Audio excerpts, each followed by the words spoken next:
Good evening, ladies and gentlemen, and welcome back to the GTSRL Season 36 EU Division 1. I'm your host, Paul TX141 Walsh, also known as Britain a Spit, depending on what media you follow me on, and tonight we are looking at Round 3 and thereby the conclusion of Season 36 for our Division 1 European drivers. The stage is set at Autodromo Nazionale Monza in Italy, a famous circuit, infamous throughout the years for being a circuit that enables man and machine to be pushed to the testament to see who is able to withstand the pressure on both the straights and the nasty chicanes of this circuit, but also get the most out of some rather difficult medium speed corners. But we'll come onto the circuit and talk about specific parts of the circuit in due course. Now, of course, we continue from where we left off last time with our Group 4 machines, albeit last week we're in Japan at Tsukuba, where we're looking at four-wheel drive cars in the Group 4 category. Today, we stay in Group 4, but we switch over to the mid-engine rear-wheel drive, or the MR group in short. As well as that mean, these are cars that are all about rotation on turning, the idea being that because their weight distributions are towards the rear of the car, they have the better cornering typically, but in return, based on the balance of performance that's applied in GT Sport, these cars normally have slightly weaker straight line performance, albeit there are some exceptions within that category. And what with the fact we've literally only today had a balance of performance adjustment within Group 4, which is going to be set in the template for the FIA seasons to come in 2021, you can be sure a huge spanner has been thrown in the works, and a lot of our drivers have had to make some last minute adjustments to their car choice tonight, or decide to gamble on the fact that the car they drove in testing only literally 24 hours ago is still just as strong, almost as strong as it was 24 hours ago, albeit there's been some adjustments, and we'll talk about those as we go into the evening. So without further ado then, let's start introducing some of our drivers and let's take a look at what is being driven out on the circuit. So, we begin of course with one of the most infamous drivers and indeed our dominant driver throughout the season, and that is, as we hop around to find him sat in the pit lane at the moment, one Mr. Olaf. From the United Kingdom, Olaf is bringing the McLaren 650S to the circuit. The 650S not receiving any adjustments according to the BOP change as of today, so it's still the same car as it was 24 hours ago. But Olaf being the strongest driver so far, it would seem, over the course of 2 rounds, in the fact that much like in the opening round where he picked up the full maximum of 49 points, he was also able to pick up a further 49 points in round number 2. He's been dominant and he's been able to essentially withstand the pressure of any drivers that have tried to make a challenge for the win in any of the races, whether it's been the sprint races, alternatively the more tactical strategic race right at the end of each race evening. And of course we wonder tonight whether Olaf can go for the perfect trifecta of 49 points across the 3 rounds, thereby taking his current championship total of 98 all the way up to what would be at the end of it 147, and that would be a perfect score, and what a way to kick off 2021. Pursuing him, of course, in the championship standings is one Mr. Yannick B from the Switzerland. I do not believe that Yannick is here at circuit at the moment, so as a result we're not going to hop over to him, but he's currently sat in the standings in second place on 86.5 points, and Yannick has had some very impressive results given that it has been his debut within the GTSRL Championships as a season 36. And we say hello to both Kamaru and also to Jerry R Driver, or Jerry Race Car Driver, in the stream chat who've just popped in. I hope you're doing well, and to all of you tuning in, even if you're not going to appear in stream chat tonight, I hope you've all had a great start to your week and you're all smiling and feeling positive as we move into the second month of 2021. Now, whilst we don't get the opportunity to take a look at Mr. Yannick B, and I should point out that I'm doing okay to respond to Kamaru, feeling positive and feeling really excited to see what's going to happen tonight, we're now looking at our third place man in the standings at the moment, and that is the Dutchman of Patrick D, 31. Now, he's bringing the GT by Citroën, or the Citroën Group 4. It has received a slight nerf as of the latest BOP change. That is a 1% weight increase, which will slightly increase the amount of tyre wear it receives under braking, but also make it so the car does not rotate as easily, particularly into heavy braking zones. But a 1% weight change on the GT by Citroën, I do not personally think is going to be a huge change to worry about, because this car is very kind with regards to its tyres and fuel in general prior to the BOP change, and it'll just be a little bit less kind on its tyres, but otherwise it should still be pretty much the same Citroën of old. However, D last time out had a rather good set of results in the fact that whilst in round 1 he picked up a total of 38 points, in round number 2 he picked up a total of 42 points. Add the two together, he's currently on 80 points and 6.5 down in second place. Now the thing about D as well is the fact that he really saw himself go from strength to strength over the course of round 2, picking up 3 third place finishes back to back. He had a really good night and he was indeed one of the fan favourites, and a lot of people, particularly from the Netherlands, were cheering him on all the way. So we'll look forward to see what he can do tonight. And then you've got to hop a further 10.5 points back to the Australian of Chronic Opal, who's currently sitting 4th in the standings, and we're waiting for him to turn up in the paddock, so we will not be hopping over to his car. And then you've got to go a further 3.5 points back to Johnny Powell, also known as Feel the Vibes, as he runs around on circuit. And here is Mr. Feel the Vibes from the United Kingdom. He is running around in the GT by Citroen, the car that we introduced earlier with D. Now Vibes had a really good round 1, and in fact it was a good round 1, so much so that he decided to improve on it massively even more in round number 2, going from a total of 29.5 points to 66 by picking up a total of 36.5 points over the course of round number 2. And the thing that was the most memorable result for him in that round was effectively the final race of the evening, where he picked up the 19.5 points in race number 3, and that was for a second place finish, and it was a fantastic result for the British driver, and you have to imagine what can he do today. We then hop over to Ben MK, who's currently sat 6th in the standings and is running the Pepega liveried McLaren 650S. It's the Pepega liveried one because it's got all the GT Sport memes that have been rolled down through the years, including a picture of an egghead, i.e. Mr. Egg, Key 25, but also you've got the Is This Man's Career Over of Nico Rosberg on the side, along with a number of others. That's literally the way they've called it with the car. That's not me making up any rubbish. You can also see you've got multiple penalty icons on there for picking up an unfair penalty. The Send It icon, oh, you've got everything on the meme mobile. But Ben bringing out the 650S, a rather strong car in Group 4, as it always has been. We'll come on to why a little bit later. And Ben here sat on 58.5 points in P6 in the standings. Had a really strong round number 1, but round 2 at Tsukuba was a bit of a disastrous round for Ben, in the fact that he only picked up 21 points to add to his existing total of 37.5. And I think really now it's a case of a redemption story for Ben, in the fact that in round number 2, his first race saw him finish dead last after a major incident. In race number 2, he recovered to pick up 8 points for what was a 7th place finish, and then he put in a Herculean effort, but it just didn't work out in race number 3, picking up 12 points again for what was another 7th place finish. So Ben's got a lot of work to do today if he wants to try and creep his way back into the top 3, which is where he was practically sat come the end of round 1, but now he finds himself down in the battle for P6 in the championship. Behind him, of course, 1 point down is Yaya777, who we refer to as Yaya as always, and we're not going to be able to see him on circuit at the moment. We're still waiting for him to turn up.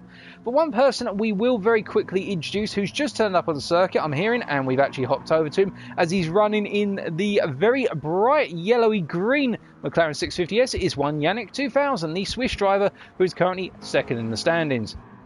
Now, of course, Yannick has been the driver who's been the closest to contest Olaf over the course of qualifying, and also in the sprint races, but a little bit less so perhaps in the more tactical race, the race number 3 of each evening. But Yannick looking to build upon the 42.5 points he got in round number 2 and trying to essentially tie off his position in 2nd place in the championship tonight. He'll want to get the best possible results in all 3 races, but particularly the 2 sprints, where he seems to be very strong in the sprints, and then he just needs to figure out that little tactical nuance in the final race of the evening, which has sometimes just held him back from picking up the best possible point scores he could get. He's dropped 1 or 2 places in those more tactical moments in race number 3 of each night, and he's just had to worry about that. But of course, that's not to Yannick's detriment. He has put in a phenomenal amount of form, and we can only wish him well. And we are hearing that Yaya has arrived at circuit, ladies and gentlemen. This is great news. So here is Mr. Yaya777, the British driver running the GT by Citroen Group 4. And, well, last time out, he's only 1 point down on Ben. He's currently sat in P7 in the driver's standings. And he had a very strong and an improving sense of form in round number 2 last week at Tsukuba, picking up a total of 33 points to add to his 24.5 from round number 1. Now, the thing about Yaya is we know that he can be a very, very feisty driver when he's in the zone and he's hitting a sense of rhythm and he's got the momentum on side. So we're expecting Yaya to repeat his form from last time out and trying to get as close as possible to the top step in order to get as many points as possible. So he wants himself to appear in the top 5 of the Drivers' Championship by the end of tonight, I reckon. And we wish him well in achieving that. We then hop over to, I believe, yep, it is the Polish driver of Zenq Meister, or Zenq is short, bringing the 650S. Now, Zenq had a rather mixed set of fortunes in round number 1, but he had a rather positive set of fortunes in round number 2, picking up a good set of results. His most memorable result in round number 2 being his race 1, where he picked up a 5th place, and that added 30.5 points over the course of round number 2 to put him on 51.5 points, meaning that he's 6 points down on Yaya in the battle for P7. So Zenq's got some work to put in if he wants to try and get himself towards the top 5 by the end of tonight in terms of that Drivers' Championship. We then need to move over to one Luco 33, who's currently heading around on circuit in the Heineken Welsh-sponsored McLaren 650S. Love that livery and set of liveries that Luco has been running throughout the season. Personal preference, these have been some of my favourites. And Luco on his debut here in season 36, within GTSRL with season 36, and he's been showing a good string of form. He's currently 9th in the championship stands, but I don't think it tells the full story of what Luco's been able to achieve. And in both rounds, he's had a good mix of results. He hasn't had a great set of results, it should be pointed out. In fact, he picked up 21.5 in round 1 and 20.5 in round 2. But still, Luco's been someone to contend with. And the fact he picked up a P7 in race 1 at Tsukuba shows that he has got a good amount of pace, but he's found himself normally getting caught up in a number of battles, and it hasn't quite worked out for him. Perhaps he can find fortune and favour tonight in round 3 here at Monza and see himself pick up a good number of points and essentially jump away from the battle for P9 in the championship, where his main rival, what with Luco being 9th, his main rival Pies, who will come to a second, is only 4 points down on him. Instead, Luco may be able to squeeze himself just that little bit closer to the top 5 by the end of tonight. And then talking about Pies, our host for tonight and our race side steward who is organising the lobby and making sure we all get away safely. Now, I've had reports, ladies and gentlemen, that some of our cameramen are unable to see Pies' car. Unfortunately, he hasn't got it out on circuit at the moment. He is running a camouflage themed livery on his 650S, as is his teammate. So if you do see me cut over to Pies at any point, but the car just seems to disappear, or you can't make it out in amongst all the scenery in the bushes, that's because he's running a camouflage livery here today by special command of his team principal. He's got to blend into the surroundings here. But jokes aside, Pies has had a rather varied season, we should say, so far.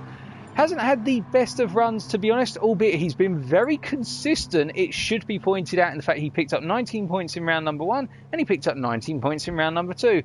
But he just hasn't been able to find that form that we've potentially seen from Pies in previous seasons, where he's been right up towards the front. Instead, he's been relegated to more of a midfield role, and he's been finding himself in a lot of battles. And perhaps Pies can really hit a string of form tonight, as he's only 4 points down on Luca and will want to cement his place in the top 10. He won't want to fall out of it. We then hop over to the first of our Portuguese drivers, and that is Gomez, running the GT by Citroën here today, as he comes out the final corner to complete his current lap. So we can see that Gomez at the moment sitting on 28.5 points, so a sizable gap of 9.5 points between him and Pies, as we're getting our first stock check underway. And that is to make sure all of our drivers can get off the start-finish line as part of race start A-OK. But Gomez has not had the best of seasons, and he's seen improving form in round number 2 with those 15.5 points. Albeit he's always found himself towards the rear, minus his race number 3 in round number 2, where he picked up 10.5 points for an improving sense of form, but I think he'll want to do even better tonight.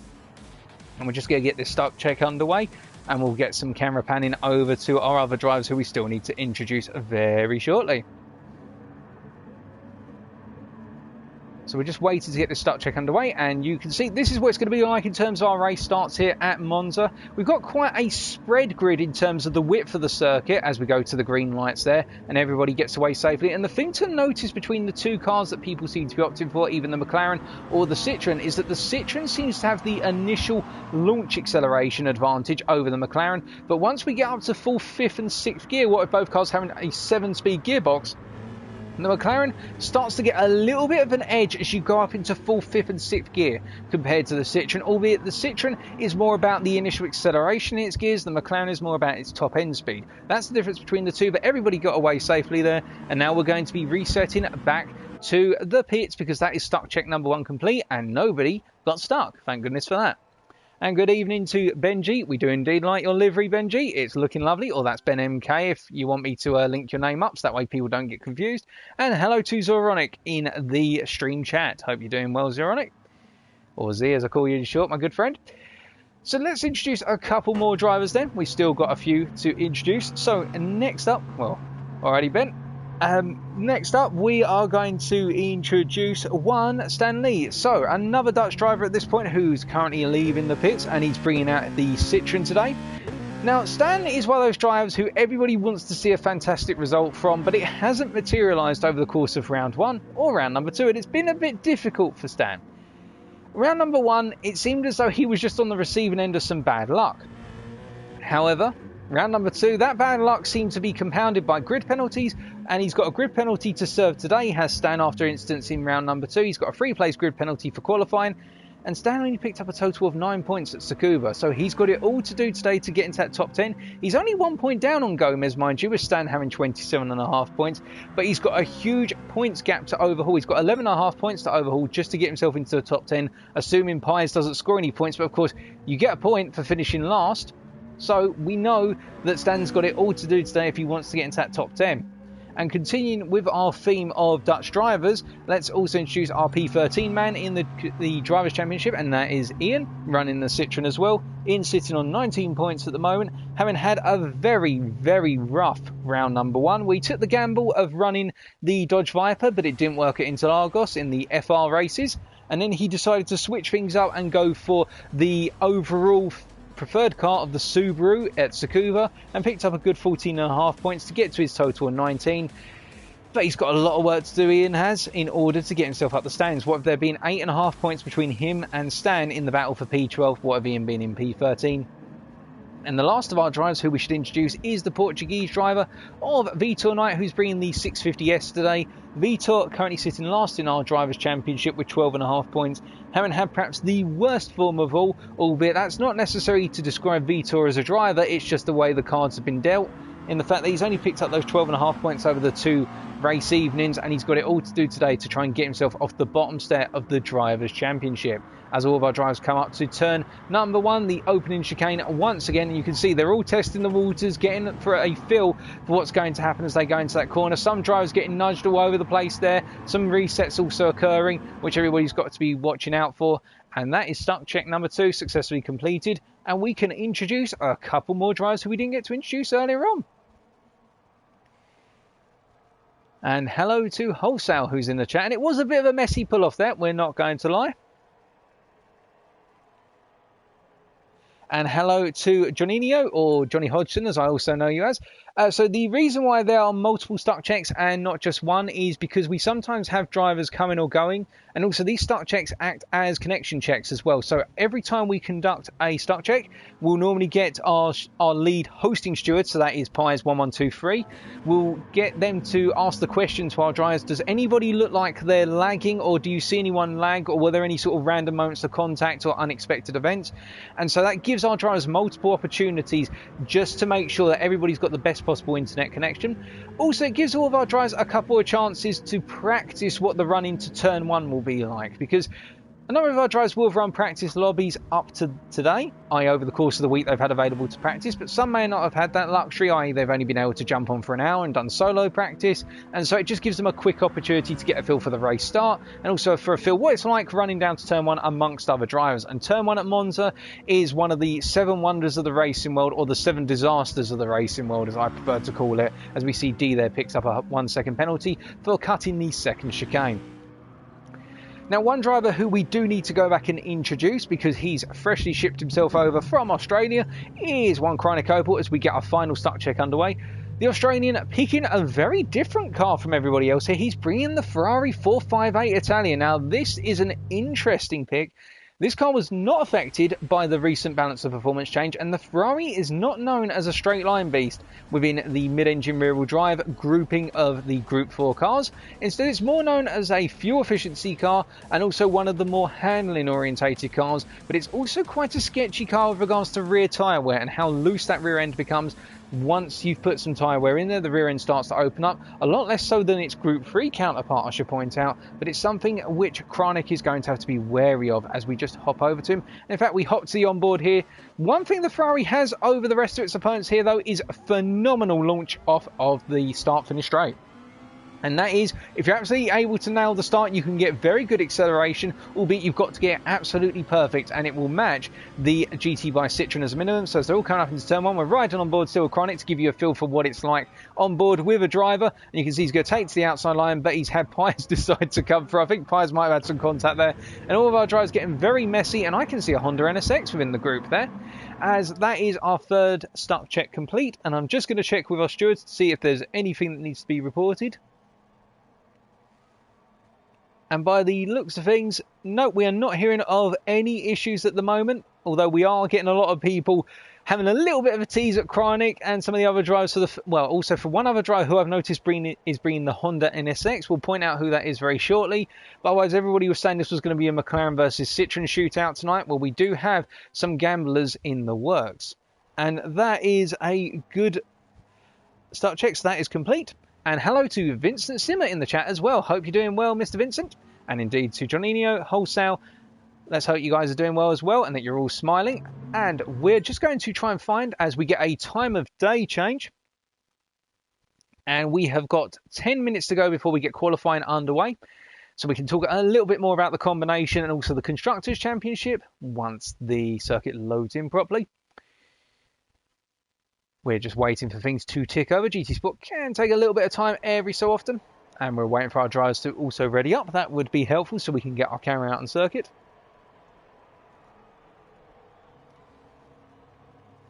I'd politely like somebody to ready up. Alrighty, there we go. So some of our drivers are piling out the pits. And let's just try and find that Honda that appeared out of nowhere. You see Ben coming out the pits there. And we see that Luco... Hold on a second. Is that Luco bringing the Ferrari instead of the Citroen? Well, Luco has decided to go for the Ferrari as well. So that is a quick change because I believe earlier, and we're doing one more start check with the time of day, but Luco is actually bringing the Ferrari now. So that is a change and a half, or I've completely got things mixed up and twisted. And yep, there is no Honda out there, so I'm imagining things with that Honda. That must have been Luco that I saw running the Ferrari, because the 458 and the Gen 2 NSX do look a little bit similar. It could be that Luco is testing cars as well. That is a very good point there, Ben. Could be that case. Might be testing the start in particular, because I think a good chunk of this race will come down to being able to stay with a pack of cars, even on the sprints. And that's why I'm not expecting anyone to bring the Porsche, the Alfa 4C or the Renault Megane Trophy, simply because all three of those cars lack the top end and they're reliant on slipstream to be able to chase people around the circuit. As we get another start check underway and everybody pulls off the line successfully by the looks of things, we're just going to hop to the rear of the group and you can see, yep, everybody's away successfully. So we've had 4 out of 4 with a good thumbs up. And Luco here just simply running down into turn 1. And you can see that, well, we've got 4 wide ahead of him actually, as everybody piling in. And well, it's very messy at this point. We're getting a few yellow flags as well. But I think some of our drivers are also not taking the run down to turn 1 as seriously as perhaps they would normally do. Perhaps they already feel as though they've practiced it enough, and we've got cones bouncing everywhere as well. Have to be careful, whereas cones may go over the fence and take a spectator out. Well, fingers crossed not.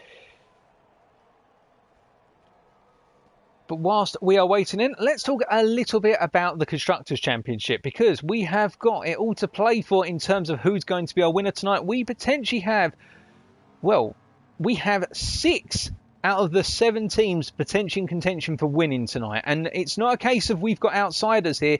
All 6 could win it, depending on how things go. So, currently leading the Constructors is Team 2 with 123.5 points, consisting of Feel the Vibes and also one Ukrainian guy known as Yaya. Now, Feel the Vibes here, and Yaya is elsewhere around the track. There's Yaya. They're currently sitting on 123.5 points. 12 points down as we're doing another start check, which I'm really lost as to why we're doing so many of them. Perhaps people are reporting, well, perhaps they're just trying to get in as many practice starts as possible. But what I should point out is that meanwhile, in the Constructors, Team 7 are currently sat second on 111.5 points, so 12 points down, and that is Chronic Opal and Luco 33. Now, with there only being 12 points between them, this is how close it is 1 point behind them, third place in constructors right now, is team number 1, consisting of Olaf, who we have hopped to, who is the McLaren, who is going to be launching away just now on the right hand side of your picture on the second row. Getting that slightly bogged down start as would be expected from the 650S versus the Citroen. And his teammate is Vitor Knight. Vitor being the Portuguese driver who, well, is not having the greatest form, we should point out, but you can imagine if he finds some form tonight and Olaf is able to run away with the 49 points tonight, it could be enough to launch these guys all the way up into P1 in constructors, and everybody's got through a lot more cleanly this time, so everyone has taken this stock check very seriously in this run down to turn 1. So with that, and they're all going through the corners, they're all going to leave the circuit now. And in 4th place in the constructors right now is Team 5 on 110 points, so half a point off of 3rd place effectively, and this is why it's so close. And team number 5 consists of Ben and Zenq. Ben MK, if I should clarify the full name there for those who are looking out on circuit at the names. So that's how close it is. It is only 13.5 points between 4th and 1st in constructors. But then it gets even better. Wait, there's more. 5th in constructors at the moment is team number 4, consisting of Stan Lee and D31, the 2 Dutch drivers who are sat jointly on a grand total at the moment as we try and get a picture of D here. Here he is. And they're sat on a grand total of 107.5 points, so they're only 2.5 points down as I think somebody has reset, D has reset himself to the pit lane. But that's how close it is, and they're only 2.5 points off of 4th. So you can imagine already, that's why I say it's between 6 teams, because the 6th team, 6th place in constructors at the moment, is Team 6, consisting of Yannick 2000 and Ian Trabuc. The combination sitting on 105.5 points, so only 2 points down on Team 4, who are sitting in P5 in constructors. So between 6th and 1st in the Constructors' Championship at the moment, it is 18 points. So if any team has a disaster up front, they could see themselves relegated all the way down to 6th for the Constructors and vice versa. The 6th place guys, if they have an absolutely fashionable form tonight, they could see themselves being promoted all the way up. And well, with that, we're not hearing of anything else needing to be done. So this is practice time now for all of our drivers whilst we're waiting to get underway. And currently sat 7th and last in the Constructors, and quite a way off the rest of the field is team number 3, consisting of, I believe, Pies, and on top of that, well, we can't see Pies out on circuit, so he's probably just sat in the paddock right now, just getting ready to go. But you've got Pies and Gomez being here in his Citroen. They're sat on 66.5 points, so they've got a good 39 points between them and P6 in the Constructors. So I think it's going to be a tall order for Team 3 to get themselves off the bottom step, but you never know what they could achieve over the course of tonight's 3 races. It could all happen. But that's really the story, and that's what we're going into tonight in terms of the Constructors and the Drivers' Championship. So it's all to play for in the Constructors. Anybody could walk away, minus our last place guys at the moment, theoretically. Anybody could walk away with the Constructors' Championship come the end of this evening. Outside of that, meanwhile, as we're waiting to get underway in the Drivers' Championship, there's a lot of places up for grabs, albeit the big question is whether this man here, Olaf from the United Kingdom, can pull off the perfect evening, or whether Yannick, our second place driver in the Drivers' Championship, is able to tip over the car and cause an upset tonight. But we'll wait and see, as we've only got 2 minutes to go before qualifying gets underway. And in the meantime then, so Monza. Let's have a little chat about the circuit and also what you can expect as we ride on board with one of our drivers who's a bit further back. We're just going to find them out on circuit, and that is one Stan Lee. So we jump on board with the GT by Citroen driver here as he's coming down to turn 1. So the first chicane, effectively, the all-famous chicane, braking at the 100 board there and completely missing the corner because I think he was looking for the 150 board. Now, if our drivers straight line on the escape road, they will not be reset. However, if they try and turn across the second part of the chicane, then they will be reset. So Stan Lee giving us an example there of how not to do the opening chicane, but how to make sure you don't get a reset. You then got the turn 3 here, which is, I believe, Curva Grande. And now you're coming up to the second chicane here, so turns 4 and 5. You're braking at where you've got that exit road for the marshals if they need to get a crane out on circuit. And what you want to try and do is essentially cut over both curbs. So the entry curb and the exit curb, well, the apex curb for turn 4 and the apex curb for turn 5. Then you've got turn 6 and 7 coming up. You want to go about just before the 50 board, albeit Stan's completely missed the braking point there and carried too much momentum in. So we're going to hop away from Stan very briefly and hop a little bit further back, as all of our drivers seemingly wanted to do a bit of rallycross rather than actually take a lap at this point. But we're following D, meanwhile, so Stan's teammate. We're following him round here.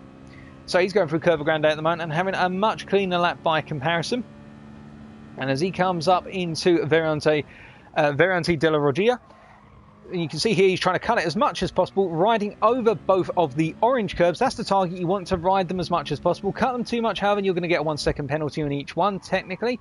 And now coming into turn 6 of the first of the 2 Lesmos, and then coming up to the second Lesmo, nailing that entry point there, and breaking up the 50 board here. You want to come down to 3rd gear. He's staying in 4th gear, interestingly enough. It's probably the gearing of the Citroen, but you can normally come down to 3rd gear there and try to launch it out the corner as you come out the second Lesmo. Now running down the straight towards turn number 8, 9 and 10, and this is the Ascari chicane, the triplet of corners effectively. So as he's coming down here, he's going to be braking at about the 100 board, coming down to 4th gear. I'd say probably 3rd gear if you can get away with it, but that is a nice entry line to be fair, so perhaps D's teaching me something new with the Citroen today. He's come out of the Ascari chicane and now he's got the long run down to the final corner. That is turn number 11, Parabolica, the infamous corner, as we rejoin essentially the original Monza oval circuit. We'll be rejoining it as we come out of Parabolica, braking at about 80 metres from corner entry there and staying in 4th gear, and as soon as he feels ready to, he's going to get fully on the throttle and run the car as wide as possible, and now it's a long sprint down towards the start-finish line to complete another lap. Now with the mid-engine rear-wheel drive cars, as we are just waiting, okay, we've got one final start check and then we're getting underway with qualifying. So the reason why we're doing this one final start check is because this is the way we signal to all the drivers, this final one, that qualifying will be coming immediately after this one. So we're going to do this and then we get underway with the race evening. The thing with the mid-engine rear-wheel drive cars, the reason the majority of drivers have gone for the 650S and the Citroen is because both cars have got a huge amount of acceleration in them. Although we do see that Chronic Opel is still sitting with the 458, the Ferrari. But meanwhile, I believe Luco has actually switched away from the Ferrari and he's gone back to what is the 650S. So he has changed back. Now we're going to ride on board here with, I believe we're going to ride on board with Olaf. And you can see this is what it looks like from onboard Olaf as he pulls away. And you can see the Citroen on the right side of Yaya as both Yannick and Olaf had a bit of a bogged down start there. The Citroen has the stronger acceleration in the lower gear threshold and it's very good off the line from a standing start. However, when the McLaren comes back very rapidly as Olaf breaks down into turn 1 for this final practice start, and everybody's now taking it a little bit more cleanly here as Olaf almost gets clipped off as Yannick got touched there by Gomez as Gomez tried to stay on the inside for turn 1 but just went a little bit too deep with the nose of the car in the corner. And now we reset. The 650S will have the higher top end. The Ferrari will be one of those odd ones because of the fact it doesn't really have any advantages in terms of top speed, but it has got the cornering advantage, I would argue. And now we're getting underway with qualifying. So 12 minutes of qualifying. It is go, go, go as we're waiting for everyone to come out of the pits then. And we start off with one Olaf. And good evening to Pingaphone, who's just joined us in the chat, and we hope you're doing well. So here we go then. And, well, we're qualifying, getting underway. What sort of lap times can we be expecting now from keen eyes down at the paddock and also from doing a little bit of spying out on circuit? We've been hearing rumours of low 57s have been the best possible laps that have been achieved, but we could even be looking at a high 56 in qualifying. But that's what we're hearing. We haven't really had too much access to the testing sessions. A lot of drivers have been quite secretive on this one. But it's been good, and you can see that Olaf is already doing a huge amount of fuel burning because remember, all of our drivers head out on circuit with maximum fuel, and then it's a case they can burn fuel or they can choose to put in as many laps as possible. And with the lap being just under 2 minutes here using the racing medium tyres, and as a result of that, you're probably looking at getting in 2 to 3 good qualifying laps here. But with fuel burning, of course, you're going to be reducing that number of laps you're going to be getting in. And as we take a look at what the settings are for today, just to remind ourselves and also to give you an idea, we have got a fuel consumption of ×2, but fuel is never an issue in GTSRL. We do not race.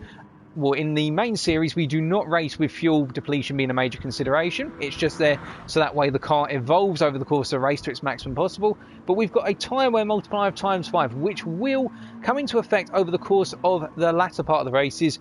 The sprint races tonight are 5 laps long, and the endurance race or the strategic race is 10 laps long, to give you an idea. But our first driver then, who's going to be coming around to start a lap, we believe will be the Polish driver of ZenQ Meister.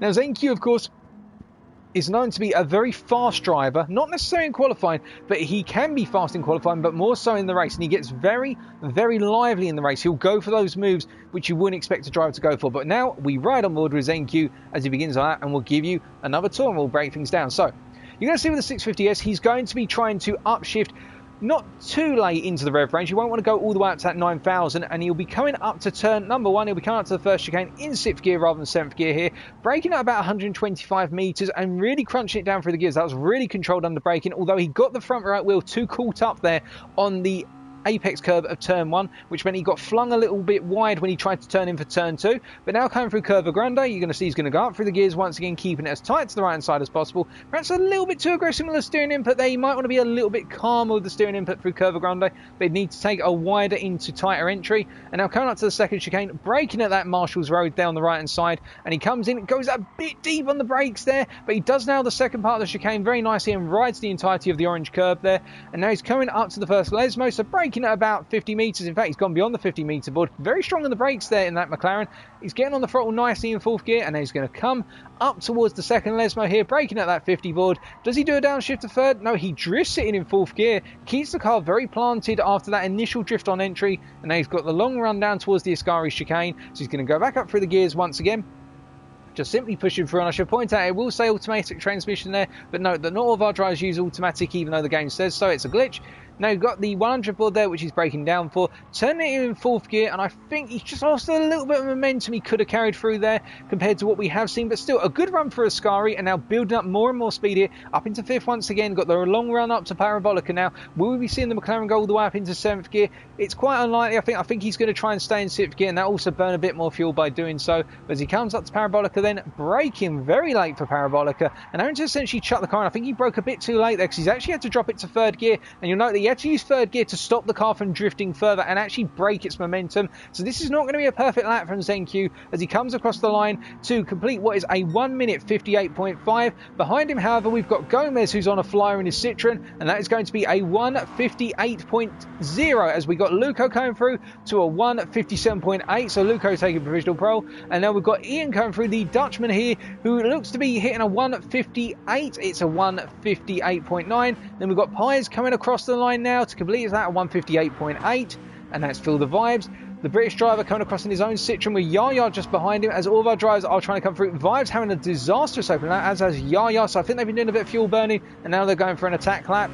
And we've seen some more come through, and Olaf already coming across the line after doing some initial fuel burning with a 1:56.7. So Olaf already putting down a huge marker, and if he's achieving that with approximately what I would say is somewhere in the region of 85% fuel, then you have to imagine if he burns a bit more fuel, we could be looking at a low 1:56, or even could we be seeing a 1:55 here. That is phenomenal. And well, in terms of his championship rival here, the Swiss of Yannick is nowhere near. 8 tenths down, well, 1:57.5. So Yannick not able to respond immediately, and Ben 3 tenths down as he comes across the line with that 1:57.8. So there is a sizable gap in the field to Olaf right now. Olaf really just simply setting it alight.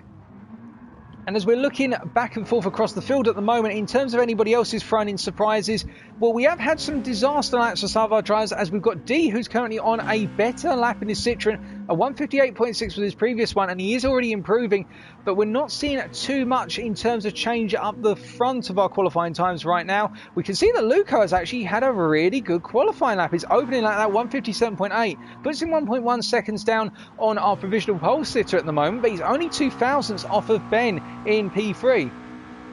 And as we're looking around, we say hello to Bill Bader. And as we look further afield, we can see Luco coming into Parabolica one more time then. So for his second flying lap, and how does he improve this time? That will be the big question. As he comes across the line then, it's not an improvement, it's far down for improvement, so it looks though this is a bit of a burner lap in all honesty. But does Ian improve from that 1:58 earlier on? And he does improve, Ian. In fact, he chips off a 10th, but I think Ian will want to improve a lot more than that. And we can see that Chronic Opal going a bit wide out the second Lesmo there.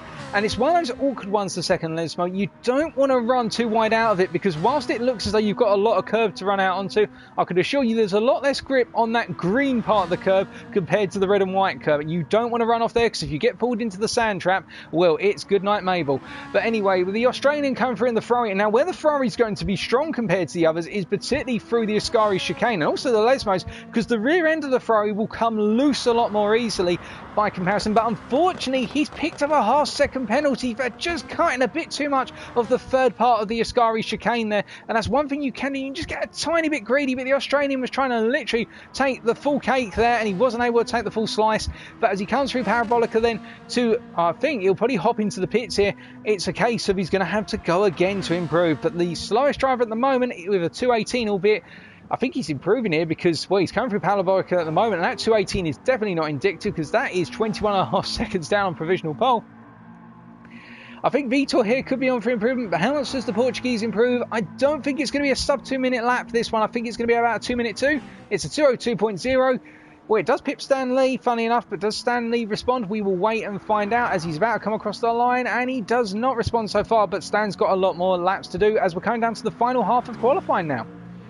Meanwhile, further up the field, we're just going to see as Ben MK has gone very wide out of the second of the chicanes, so that is not going to be an improved lap, unless Ben has got a huge amount of time hidden away somewhere. And you'll note that all of our drivers here are trying to stay out of one another's slipstream, but at the same time, they're probably positioning themselves in such a way, I'm not throwing anything out there, folks, but this is what I would try and do. They're trying to position themselves probably so that if the guy in front makes a mistake, but they're still on that, they might get a very quick amount of tow off the guy in front. As you can see, that Luco comes into the pit, so there's going to be no change there from Luco.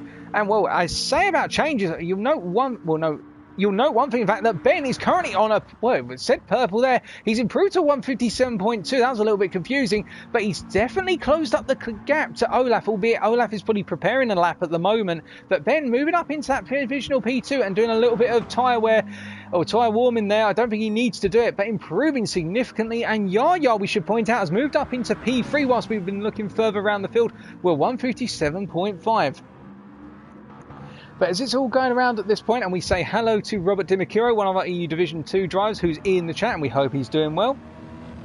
We've got Yaya heading around for another outlap, and probably what will be his final flying lap after this outlap. And we've got Ben coming into the pits. We've got Yannick going out for an outlap, and we've got Olaf, who's now going on to a flying lap here. And I think this will be his final. This is going to be his ultimate attempt at a fast lap. Olaf cutting a huge amount. In fact, we are going to ride on board with our provisional pole sitter right now to give you a feel for what it's like being at the top end of the field in terms of points. And you can see what Olaf is doing. He's upshifting a little bit earlier than going all the full revs. And now the reason why drivers want to do this, I don't know enough about the 650S to be able to tell you the precise reason, but I reckon he's been studying the telemetry of the car and noticing if you upshift at approximately 8,100 RPM, you normally get a better transition through the gears and better acceleration. If you go beyond 8,100 RPM, as he uses the full width of the second chicane, he's gone purple in Sector 1 already.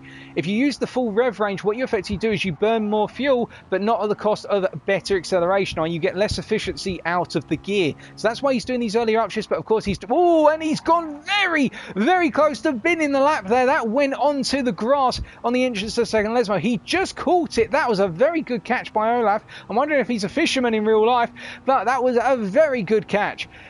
Goodness me, that was close. And now as he's coming up towards the Ascari chicane then, he's going to be down. He's definitely lost time because of that mistake, but will he decide, you know what, abort this lap and do one more? Or is he going to go all in on this lap? I think, to be honest, it might be worth him going at one more time, and he's given himself the time to do it, as we can see that Phil the Vibes has actually improved to a 157.4, so he's been able to promote himself to provisional P3 with a 157.4 there, which is 1/10 ahead of Yaya. And we're going to just see as Olaf comes around to cross whether he's going to be doing one more flying lap or whether this is it, but he will have that tyre wear on the left-hand tyres in particular to worry about now, and that will affect his next lap. So I don't think he'll be able to get the perfect lap that he's perhaps targeting, but he could still improve as he comes across here, and he doesn't improve that time, but that's because I think he had to abort. But now he is going again, and we will let you know what's happening. And Ben set a purple Sector 1 on his lap, so that's worth noting as well, as we've been informed down in the paddock. So Ben's going to go for one final lap then. Let's see if Ben's able to take a candle to the challenge of Olaf here. We'll wait and find out, of course, as he's coming through. And in fact, we will do a little bit of, well, We were going to ride on board with Ben, but what there being half a minute remaining in this qualifying session, it's now time to keep flicking through the field and seeing what everybody's achieving. So, in terms of the first drives to come across, as Kreinikopa improves to a P4, we're 157.4. So that Ferrari doing good work in the hands of the Australian here, and he's got one more lap to go to try and improve even further. I think now he will have some graining on the tyres that he needs to be aware of as he goes sideways out of the opening chicane there, and he just caught it. But meanwhile, as we're looking around, so the laps are coming to an end now with only literally 10 seconds before they all need to start crossing the line. And we're just hopping around. The first driver who's going to complete their qualifying session will be Zenq, currently P12, and I don't think he's improving here. What are the penalties picked up and the fact he's run wide out of Parabolica? This looks to be a bit of a shambles lap in all honesty, so I think it's going to be aborted unless he somehow improves. He does improve to a 58.4, so he burnt it off, but not the improvement he probably wanted. And then we've got a number of drivers coming through, but it's trying to find which one is going to be coming across the line next. We've got Pies coming around, so we're just going to have to roll with Pies here, who's currently provisional P10, well, 158.0. Will he improve? This is looking like a significant improvement from Pies to a 157.3, putting in provisional P4. And then behind him, we have got Yaya coming through. I believe that's Yaya, and he improves to a 157.5, so P6. So Pies has done a good job of jumping over the top of him. And then we've got another driver coming through in the rear view camera shot. I couldn't tell who that was as they were coming across the line, as all of our drivers are starting to park up. But what we can see, meanwhile, in terms of people coming around, is that we've had Olaf come across and he's not improved.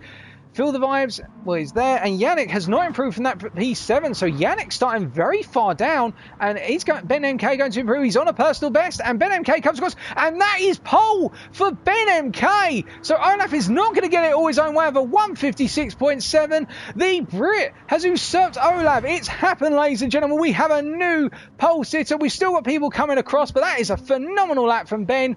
We just see Chronic Opal come through and not improve off of his best of a 157.4. And then the last of our drivers to be coming round right now, but I get the feeling it's on a... Wait, we've got two drivers coming through. First, it's the Dutchman of Stanley.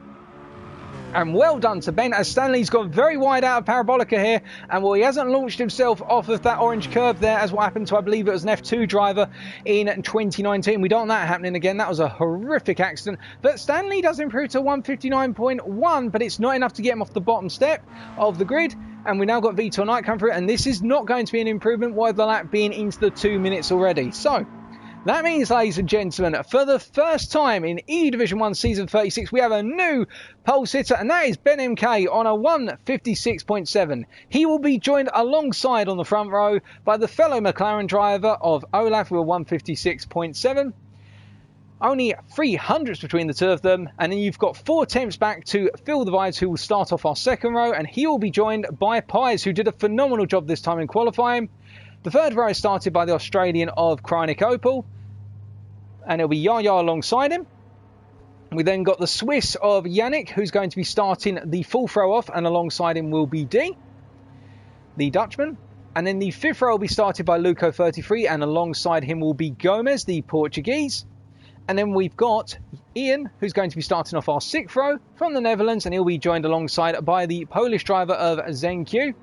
And then our final row will consist of Vitor Knight, and alongside him will be Stanley, rounding off our field, keeping in mind that Stanley did have a 3-place grid penalty following on from round number 2, but of course, because he has qualified last, he will not have to drop any further places because he's already right at the back. So that's how it's going to be, ladies and gentlemen, as they go into race number 1.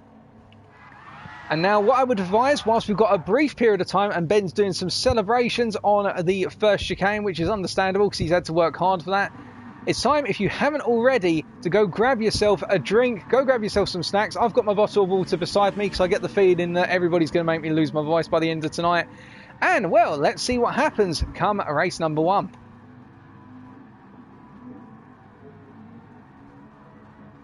And we should clarify to those of you wondering why is this stream in 720p rather than 1080. Unfortunately, my internet bandwidth does not allow me to do 1080p streaming at the moment. And that's in response to Robert Dimicuro in the chat in particular.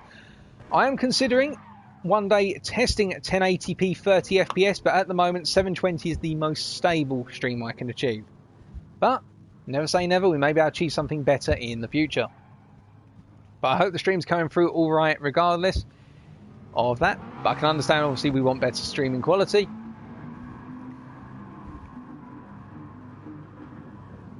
And hello to Killing Speed 17 in the chat as well. And to anyone else who's tuned in but is a little bit shy or unable to say hello in the stream chat, I hope you're all doing well and ready. We're just counting down now.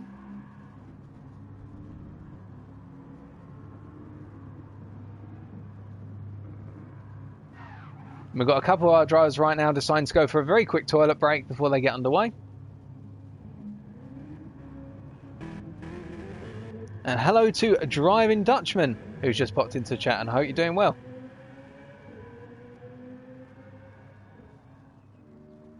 That is a good question as well. So what can we expect in the race? Well, what we have seen from the stuck checks is that the Citroen, an example here of Feel the Vibes, the Citroen has the better launch. The McLaren, however, has the better overall performance in the straight line once it gets up through the gears. So if you're a Citroen driver, the target will effectively be, and I'm thinking Feel the Vibes here in particular, because he's going to be on the second row, and this will be important for him. He will want to try and get past the McLarens in front of him and get clear of Pies, who's starting alongside him in P4. He'll want to have that best possible launch and get in the way. Now, once they've got through the first chicane, where anything can happen at turn 1 at Monza because of the fact everybody's piling in, and also hello to Aaron DC, working and watching at the same time as Aaron. Well, we hope that everything's going well at work for you, Aaron, and that you're having a good start to the week, and that GTSRL can make your week even better. But the thing from Feel the Vibes, what I would say is he will want to get himself ahead of the McLarens. But then once they've gone through Curva Grande in the second chicane, they get through the Lesmos, etc. Once you start running down towards Ascari, if he finds that actually the McLarens are outpacing him, simply stay behind them. Because the slipstream zone is 0.75 seconds.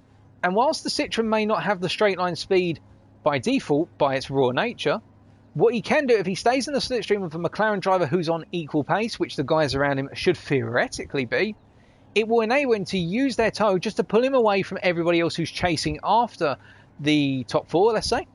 And that means that you can essentially find your Citroen, which is quote-unquote slower in a straight line. You can find it is as fast in a straight line because you're being towed along by the fast cars ahead. And that's what Monza Group 4 is all about sometimes. You've got to be smart about knowing if your car's not as fast on the straights, then you need to use the slipstream of the faster cars in front of you to pull you into those fights.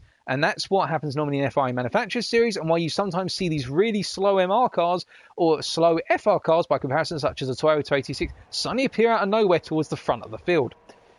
But we will wait and see what happens, as we're going to get underway very shortly. And well, everybody's now popping back. We've had a number of drivers quickly pop to the bathroom before getting underway. And of course, some of our drivers right now will be absolutely itching just to get out on circuit and get race number 1 underway. Like Ian, for example, he's back out. And I think some of our drivers may actually practice doing race starts at this point, just get themselves in the swing. As long as they pull off the main racing line and do it safely. But we're just waiting to get underway.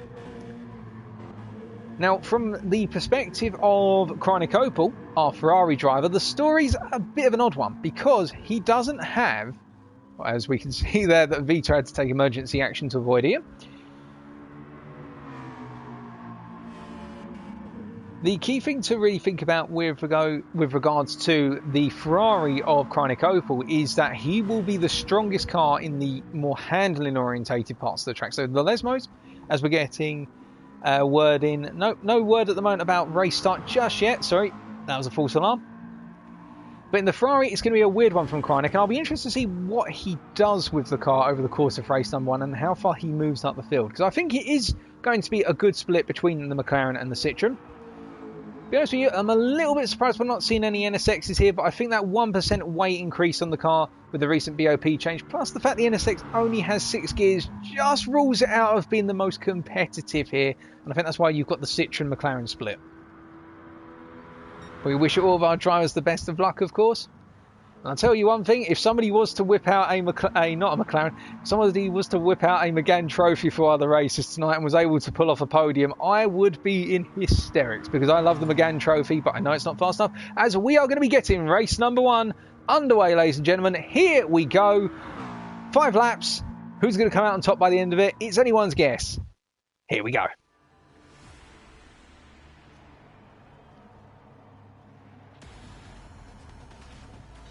Alrighty, so as we come down towards the grid then, on your right, it will be Ben MK, on the left, Olaf, behind them, Phil the Vibes and Chronicopal. Watch out for Phil the Vibes, and, well, no, we're not going to be doing this race because Pies has done a Pies moment and decided not to ready up, so...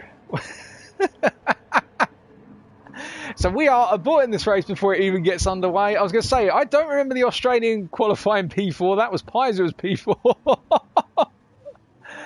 Oh, we are off to a smashing start.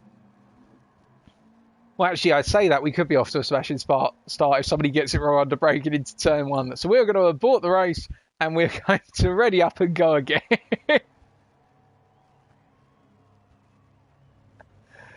It's a phenomenal start with nobody able to pull off the line. And everyone's going to be heading out. And of course...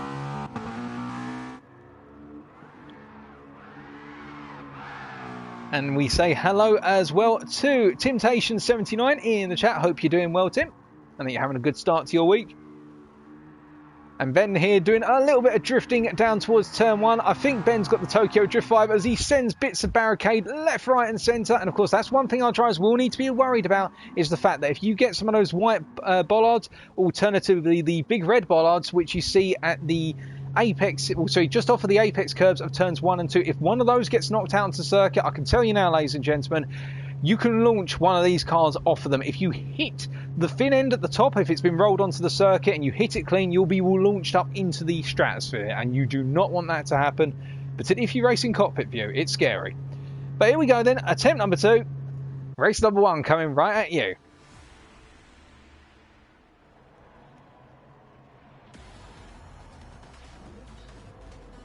Alrighty then, so as we come down towards the grid for the first time, it is Ben MK and Olaf on the front row, behind them Phil the Vibes and Pies. Watch out for Chronicopal in P5, however, what can he do, the Australian, using the Ferrari as the off-meta choice?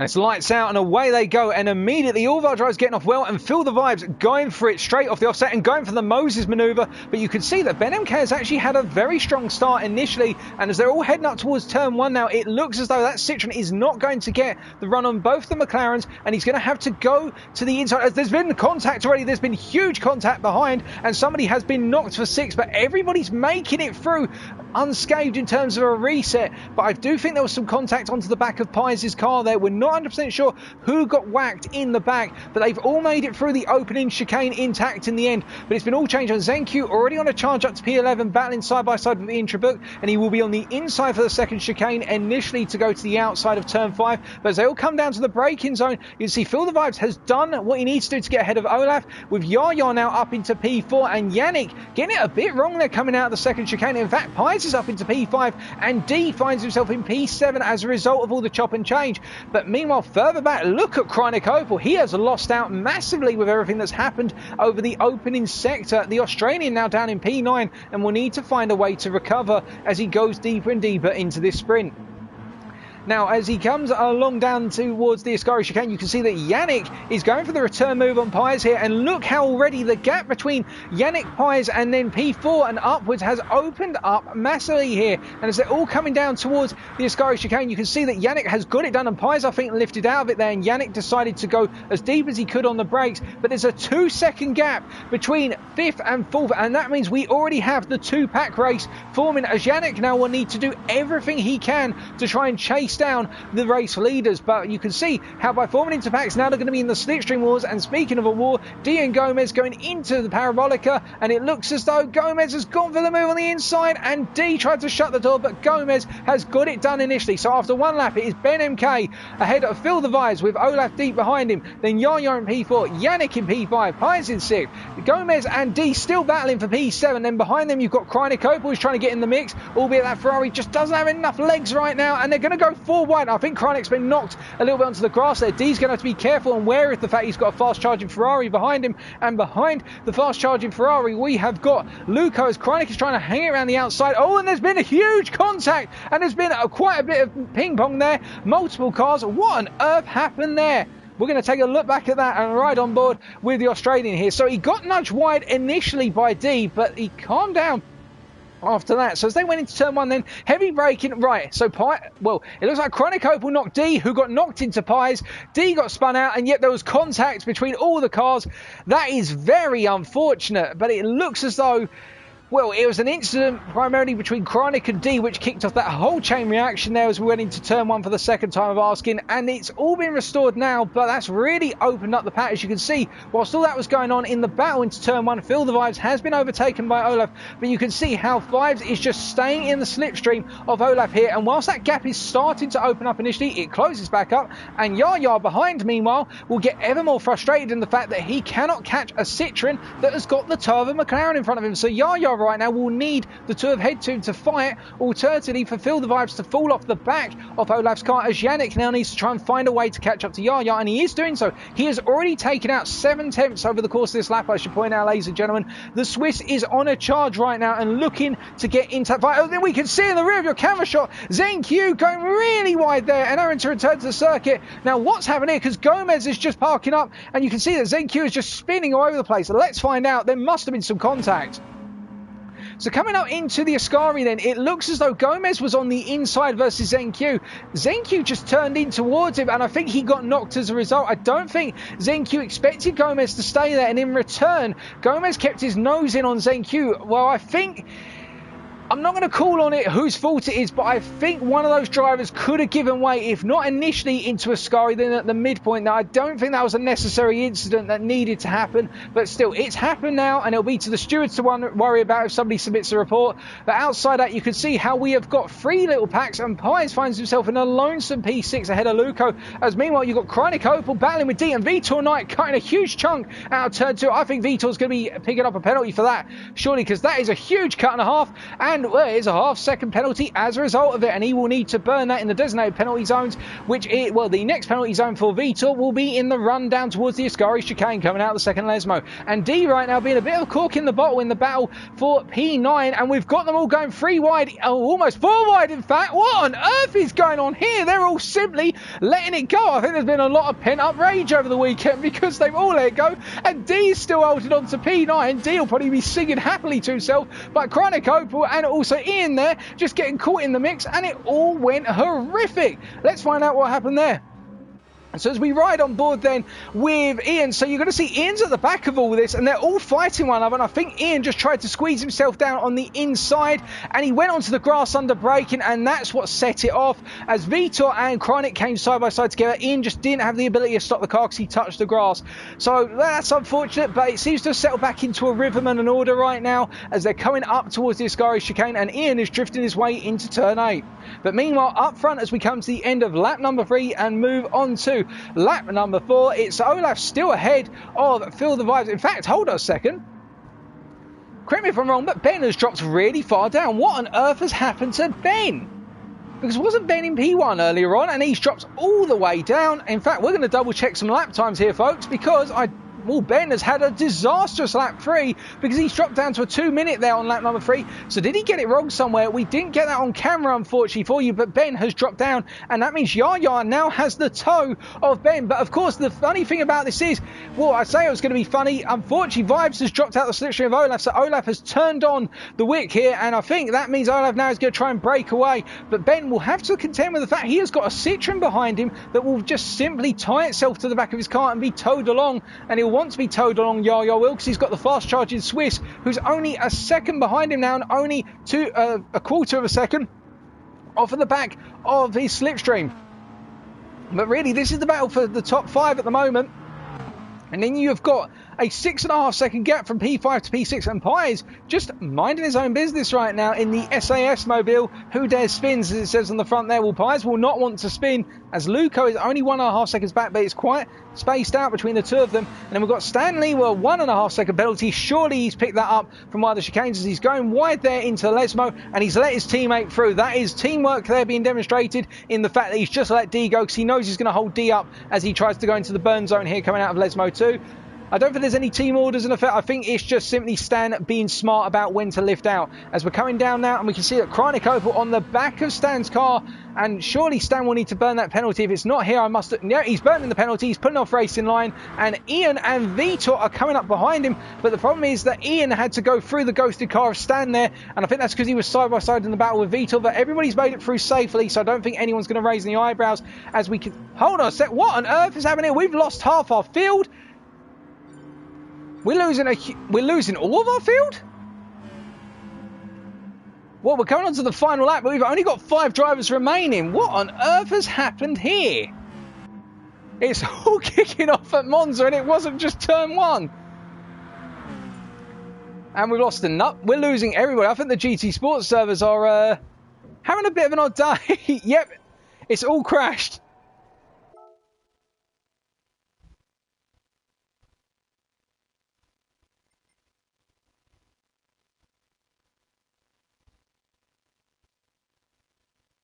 Well, that was very odd, ladies and gentlemen. We're waiting to find out what's going to happen, given that we were coming to the end of the race there. We only had 1 more lap to go.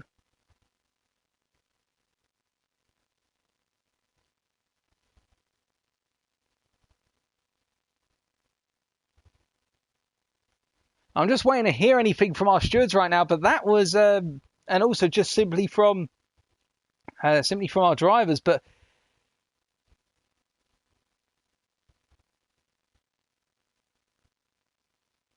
That was a very odd set of happenings. I think what it is, so many people picked up penalties at turn 1 that PD just decided to shut down the race. They said it was too dirty a race and it wasn't appropriate sportsmanship.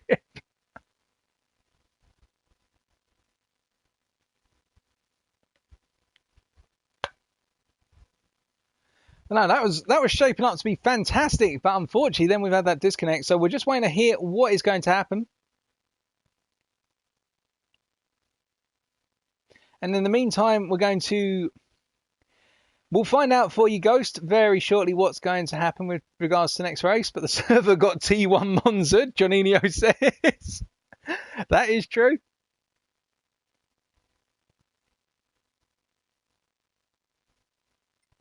And I think Ben made a mistake somewhere around on the lap number 3, and that's why he dropped down quite a bit. And in fact, we've reopened the lobby here, so we're going to try and get in again. And we are constantly being disconnected from the network here. So that is not the current lobby. So I think things have gone very sideways on GT Sport. I know we've had the server maintenance for the BOP update.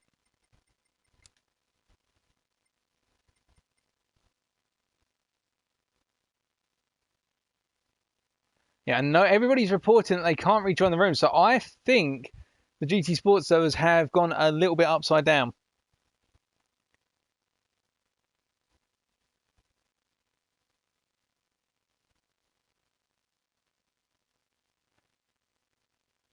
And in terms of saying some Dutch, I believe I love you is Jeg elsker dig, or something along those lines.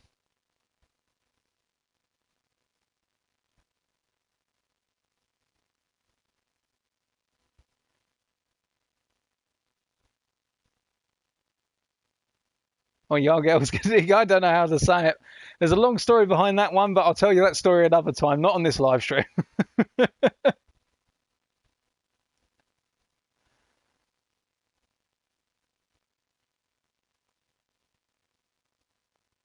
Yeah, so for now, ladies and gentlemen, everyone's trying to sort it out in terms of what on earth has happened. But the lobby's completely collapsed.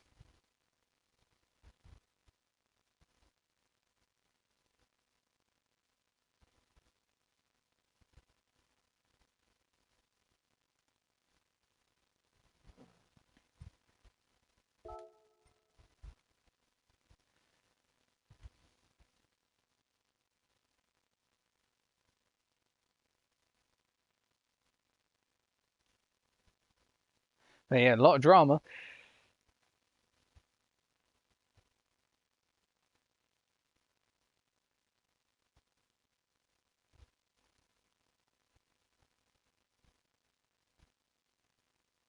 We've got a lot of drivers right now. Obviously, you can't see this because this is off screen on the Discord. Although one day we hope to be able to perhaps show some of the things that are going on outside of just simply sitting in a menu like this right now. Although news on that in the future. There's a lot of sort of apologies going around between drivers right now for little knocks and squeezes here. People saying that the Citroen needs to lose weight because it's a wide car and therefore it's pushing other cars off the circuit by default. Because Citroen lives are wide. It is a beautiful menu though. Yeah, we are not getting any more.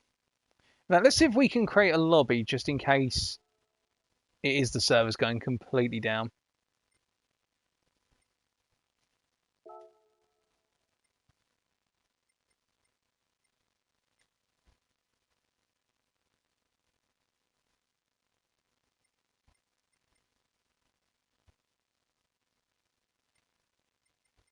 Yeah, let's just see if we can create a room.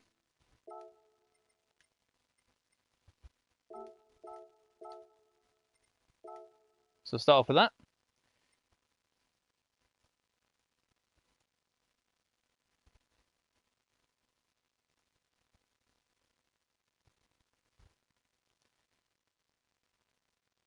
Yeah, and that will be the Ford GT I'm running on Thursday in the Ace-Lift Design Endurance Championship.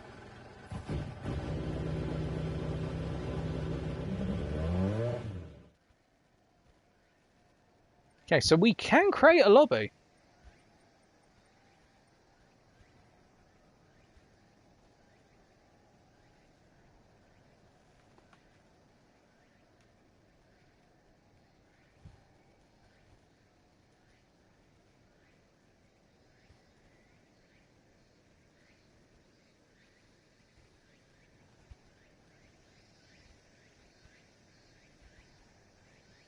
So we can see that a lobby can be created. Now, obviously the big question is, will GT Sport allow us to actually... Oh, we're back. The lobby's back open again. All right, so we are going to hop back in.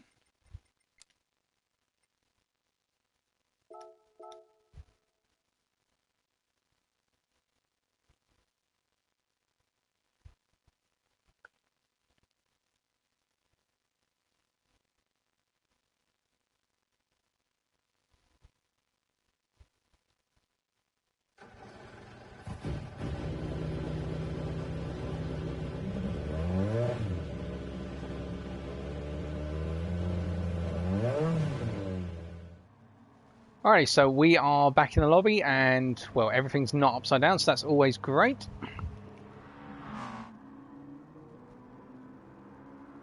And everybody seems to be here, so... we're just waiting to find out what's happening, whether we're rerunning race number 1.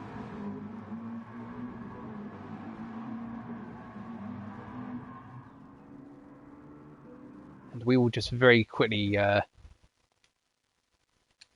accept that friend request whilst we're waiting to find out what's going on.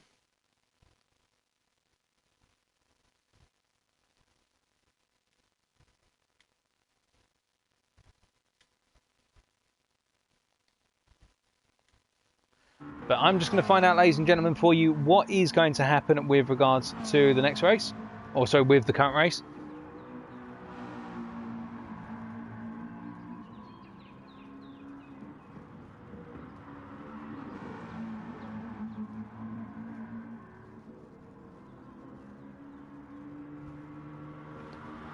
I'm getting the feeling we may be looking at a full rerun of race number 1 so far.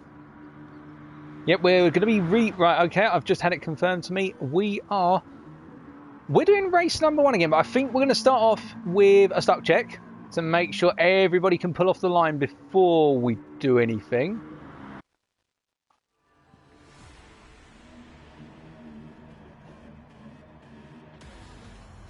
Okay, now this is the race 1 restart. Oh, we're going again, ladies and gentlemen. So it will be another attempt from Ben MK. Can he hold on to the win this time with Olaf alongside him, Phil the Vibes behind, and Pies on the second row, and the Australian Chronic Opal? What can he do?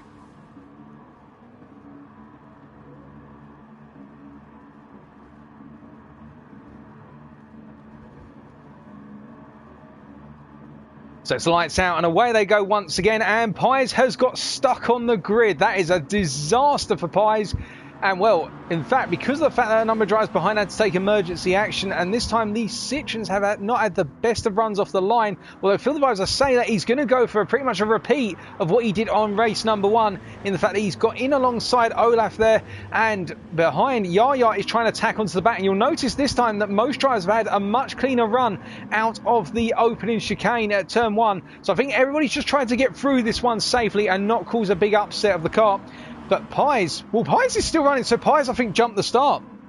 I think Pies might have jumped the start and got himself a full start penalty effectively, and that's why he was locked in place, because as they're coming up towards the second chicane, you can see that everybody's settling down into a pretty calm order here. This is a much less eventful opening lap compared to the previous race. So then Luco's got a half-second penalty, probably for cutting the second half of the second chicane, because that's what you normally pick up for a cut.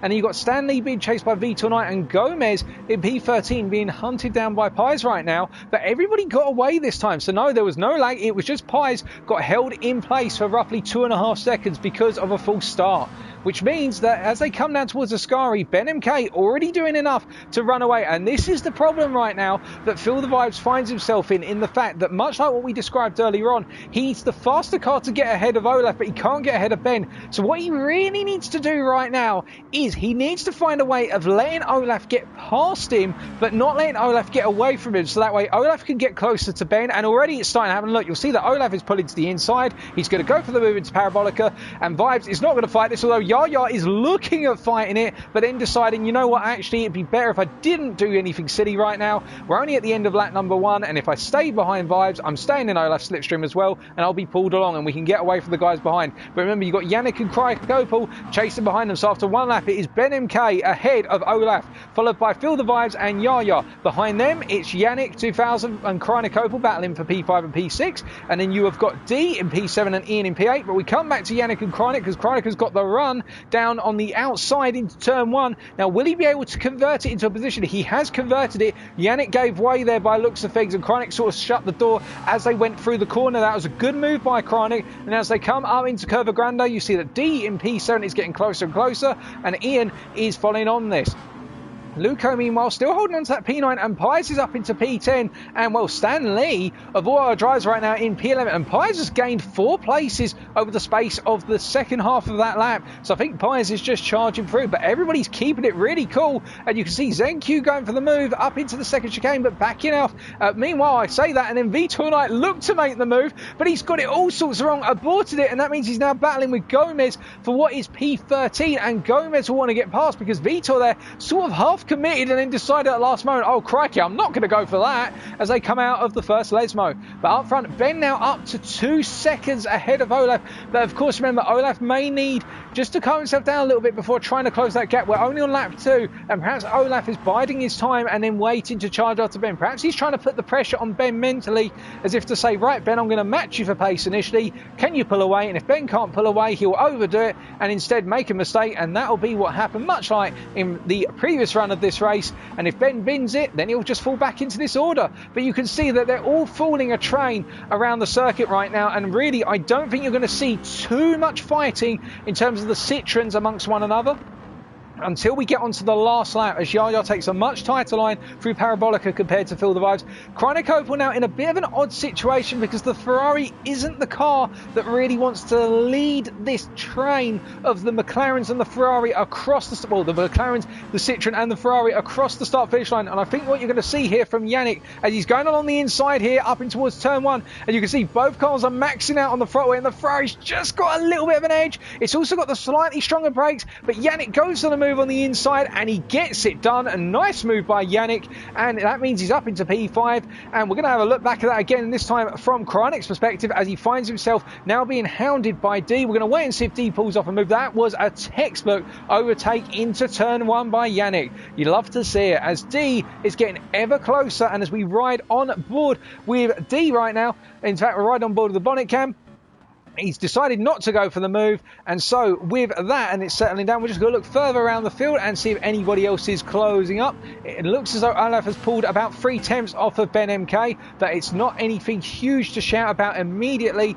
we're just going to keep hopping around, and everybody seems to be quite spaced out right now. Although I say that, you can see that Stanley has got the fast charging pole of ZenQ all over his backside right now. As we can see, Stanley's previous lap was a 159.7, so quite a way off the pace of most other drivers here, looking as though the majority of drivers are doing 158s or 157s, but Stan finds himself really struggling for pace at this point in the race. And as they're charging up towards, and in fact he's gone wide there, and he's losing the pace to ZenQ, and ZenQ's just going to make it so simple because he's got the legs versus that Citroen. And I think Stanley's realising that if he works with ZenQ, then he can stay in a battle for P11 for longer, rather than essentially pulling Gomez and Vitor Knight into this fight, which is not what you'd want to do if you're Stanley right now. If you know you haven't got the pace to outrun ZenQ, then use ZenQ to pull you along instead, with Vitor Knight in last right now and about 9 seconds off of P13. He's probably made a mistake somewhere.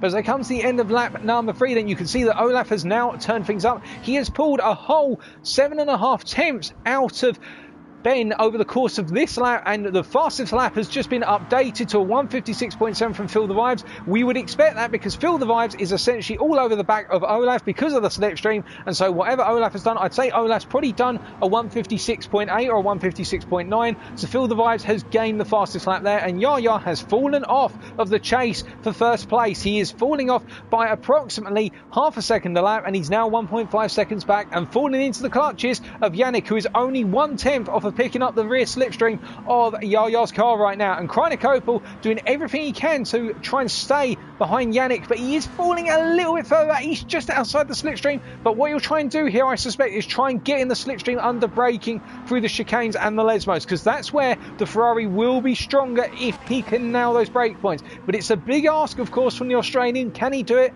Well, so far he's still falling back, and he's gone a bit deep into Lesmo 1, but coming through Lesmo 2 right now. Let's see if he's able to close it up just that little bit more as he goes out onto the grass there and actually drifts it into the corner, but just catches it in time, does Koronic. That was a near miss, and well, you can see that D already has got a huge slingshot as a result of it. Now, if I was D at this point, I'd be thinking about, do I go for a move here? Well, into the chicane, I'm very far back and I'm still having a gain. He's going to go for it, D, or at least he's looking for it. And he's gone to the inside and into Ascari, and D has got it done. He's planted it over the apex curb of turn 8, and now that means he's going to get the run. And Kronic being hit, and it looks like he ricocheted off of the raised curbs on turn 9, and now it is the chase for 4th, which will be led by D in terms of chasing after Yaya, who's being hounded by Yannick. Meanwhile, up front, I should point out, ladies and gentlemen, as they're coming around to begin the final lap, Ben has got Olaf all over the back of him like a bad rash. And you can see he's got on the spoiler, the disqualified for having too many instance indicator. But we're not going to talk about that right now. As you can see, Ben having to hold defensive here against Olaf. It is going to be a run down in towards turn number 1. Both drivers have left behind Phil the Vibes. Vibes does not have enough in the tank in that Citroen to get things done. And Olaf is going to try and hold it round the outside, but Ben says no and firmly shuts the door and declines Olaf's request to take the place. And Phil the Vibes now really can only watch on and hope there's drama between the two of them on this final lap, as Yaya meanwhile is being heavily hounded by Yannick in return, but it's opened up from that point backwards. But as we continue to look at our race leaders, and as they come out of turn 3 then up into turn 4, Olaf is probably not going to go for the move yet. He's quite far back, in fact, coming out of the opening chicane. I think Olaf is just biding his time here. As you can see in the rear of your camera shot, Yaya still holding on to P4. He's being harassed by Yannick, definitely so, but Yannick is not going for a move yet. They're both...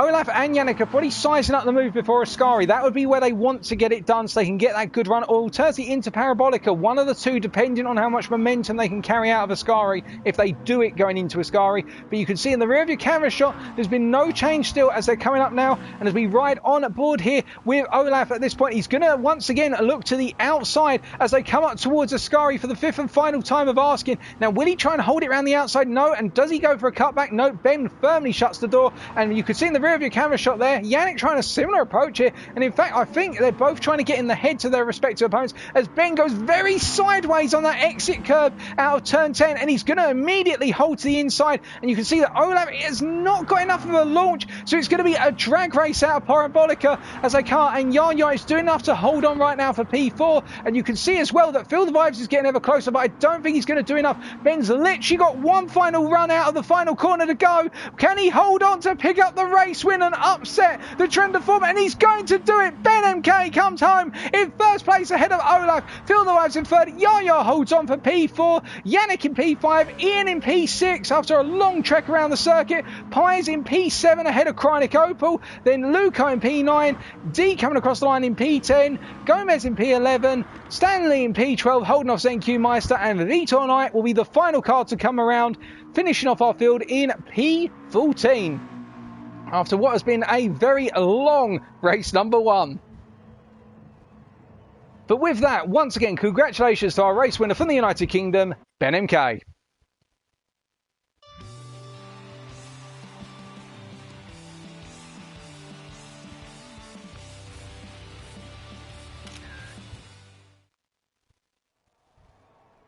Well, that was an absolutely brilliant race number one where we finally got to finish it. And definitely, whilst it wasn't as dramatic in terms of battling until to the very end, it was one that built up to an absolute crescendo of a climax. But there it is, ladies and gentlemen. Of course, subject to any steward's inquiries, our race winner was Ben MK by the smallest margin of only 1.5 tenths off of Olav, and our podium was completed by Phil the Vibes, who was a second down our race winner. Fourth place going to Yaya, and fifth, and the top five being rounded out by the Swiss of Yannick. So all British, and then a Swiss coming in and P5. The fastest lap in race number one being set by Olav in the 650S, a 156.3 on lap number 4. A phenomenal lap and very, in fact, faster than qualifying, but because of the slipstream, one would perhaps expect that. And thank you for clarifying, Ben, in the stream chat with regards to Pies not plugging in his wheel at the start. Well, that's a little bit of a disaster. We'll just make sure we save the replay. Get replay paranoia, for those wondering. After a number of times I haven't saved the replay and then been asked for it afterwards. Whew. And I'm now going to take a quick sip of water.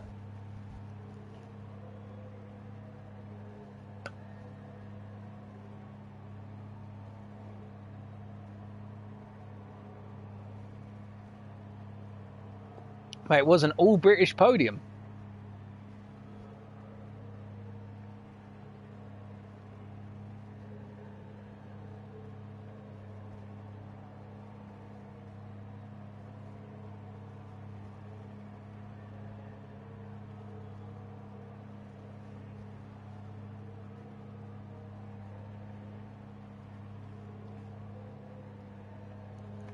Apologies for my silence there. I'm just literally reading through what I'm hearing from the paddock and also having time to take a sip of water.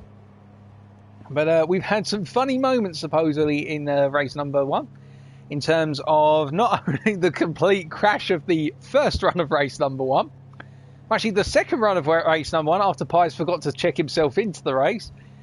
But also in that third run there, we had Pies literally get stuck on the grid, not because he mislaunched at the start, but because he didn't plug in his steering wheel.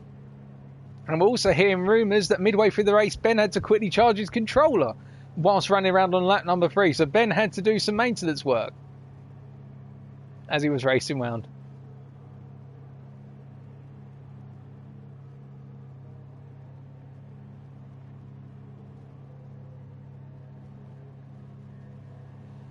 But really now, what can we learn from race number one other than, firstly, we know that the Citroen is strong on the launch, as we spoke about pre-race. And we know that the Citroen drivers do not have the legs on the straights to be able to run away from the McLarens. On top of that, we know that the Ferrari in the hands of Chronic Opal is a little bit of a wild card that actually is quite effective as we change time of day to 3 o'clock in the afternoon and the clouds are coming over. So the Ferrari is one to watch out for, and that may mean that we see more Ferraris in EU Division 2 tomorrow. I don't think the Ferrari has necessarily got all the characteristics that's needed to win, but Chronic Opal is definitely making that Ferrari work, and it is taking a fight to some of the McLarens and the Citroens. Yeah, and we also learned that the servers will, if they do not like the number of penalties that our drivers are picking up out of the opening chicane, they'll just simply crash the game. As we can see, we've got Vitor Knight this time coming out of the pits for us, which we're very grateful for because that makes sure that our camera doesn't glitch when we get the next race underway. And we will be starting race number 2 very shortly.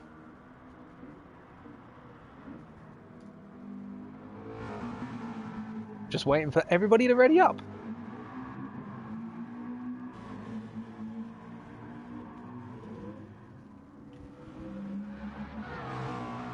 As we see Ben decides to take out everything. And we are underway with race number 2, ladies and gentlemen. So another 5-lap sprint. Who's going to be the winner by the end of it? Will it be Ben MK picking up another win? Or will we see the tables turned and Olaf pick up the win this time? Or will somebody else be a winner in EU Division 1? So as we wind down to the grid then, it's Ben on the right hand side and Olaf on the left hand side, much like in race 1. Behind them, Feel the Vibes and Yaya. But keep an eye out for Yannick and also Pies in P7. What can Pies do, having had that compromised start in race 1?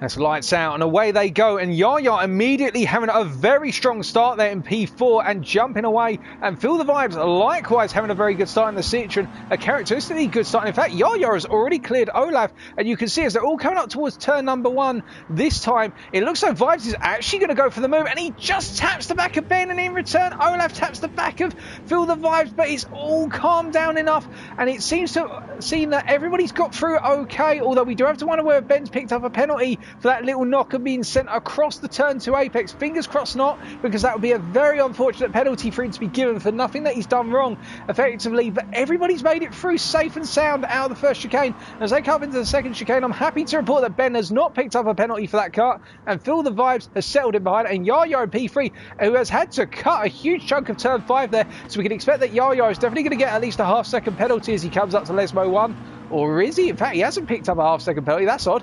And then Yannick, meanwhile, in P5, right on the back of Olaf. And then Pies got past Ian, in fact, coming up into the second Lesmo. And he's formed a bit of a train as they all come up into the second Lesmo. And you can see that Chronocobal's got through. But D, as we lost a little bit of the camera there, D has made it up into P8. But it's really a massive train of Citroens and then a couple of unfortunate McLarens who are really begging to get by at the moment, as they're all coming down the run to Ascari, and we're going to take a look back at what happened there very shortly. But Ben doing much like what he did in race number 1, pulling away initially, but Olaf will be biding his time and knowing that he has to wait to get past those two Citroens as Pies is forming the second chasing pack. We've pretty much got 6th through to 14th trying to chase after our top 5 right now. You can see them all in this long lollygag of cars, and Chronocobal is looking to get ever closer to the back of the McLaren in front of him, trying to use that Ferrari to the best of its ability as he goes very deep into Parabolica, in fact too deep I would argue, and he's taken to the exit area as he returns to circuit now.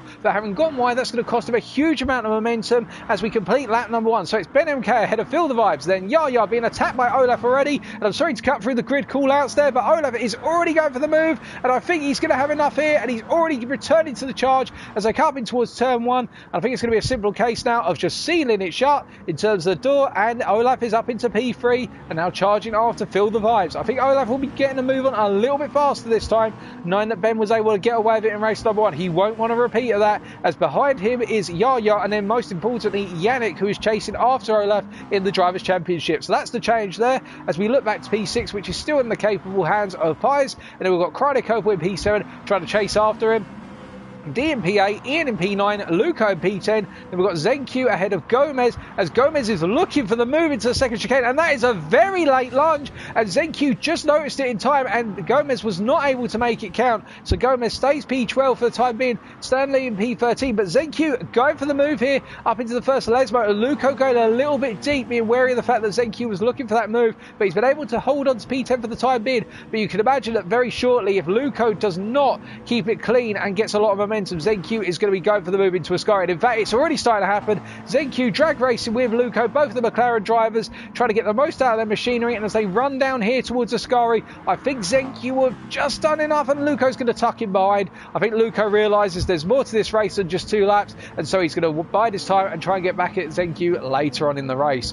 And then we look further back, we can see Gomez, Stanley and Vitor completed our order at the moment, as meanwhile up front Ben is leading from Feel the Vibes, and Vibes is away with the back back, but there's a 1.3 second gap to Olaf in P3, and Olaf right now I think is just gradually grinding down that gap as we head towards lap number 3 here, and looking to turn the wick up every lap we go deeper and deeper into this race, and that gap will continue to come down as he's effectively pulling along Yannick and also Yaya at this point. And Pies, meanwhile, we should point out, is still being hounded by Chronic Opal here, and as we ride on board with the Australian driver, you can see that Chronic has actually got quite comparable pace to the McLaren driver, as he's also giving the McLaren driver just a little bit of a touch there. I think we're allowed 1 or 2 bump drafts so long as you don't keep doing it. I think the idea is Chronic's trying to push Pies into the slipstream of Yannick by just giving him these little pushes every so often. But Luco right now in P9, and I think Luco in fact managed to get a move done there for P9. We're just going to take a look back. So as they were drag racing it down towards turn number 1, and Luco, yes, he did, and he went for it on the inside versus Ian here into turn 1, and look at this. And ZenQ, I think, tried to go for a Moses and then realised, you know what, I'm not going to pull that from turn 1, and Moses manoeuvre would be suicidal. But Luco getting a 2-for-1 special in the drag race through turn 1. Nice work by the Brit there versus the Dutchman and the Polishman. So the Luco up into P9, and now the lead of that train, as we can see that Ian is being attacked by ZenQ, but ZenQ has picked himself up a penalty for track limits at chicane number 2, and what that means is, as Ian goes heavily defensive versus ZenQ here, and I think it's not very fruitful really for him to go defensive, although he would have lost the time, to be fair, if ZenQ had got ahead. ZenQ gets off the racing line, and Vitor Knight makes his way up into what is P11, as ZenQ and Gomez both take their penalties.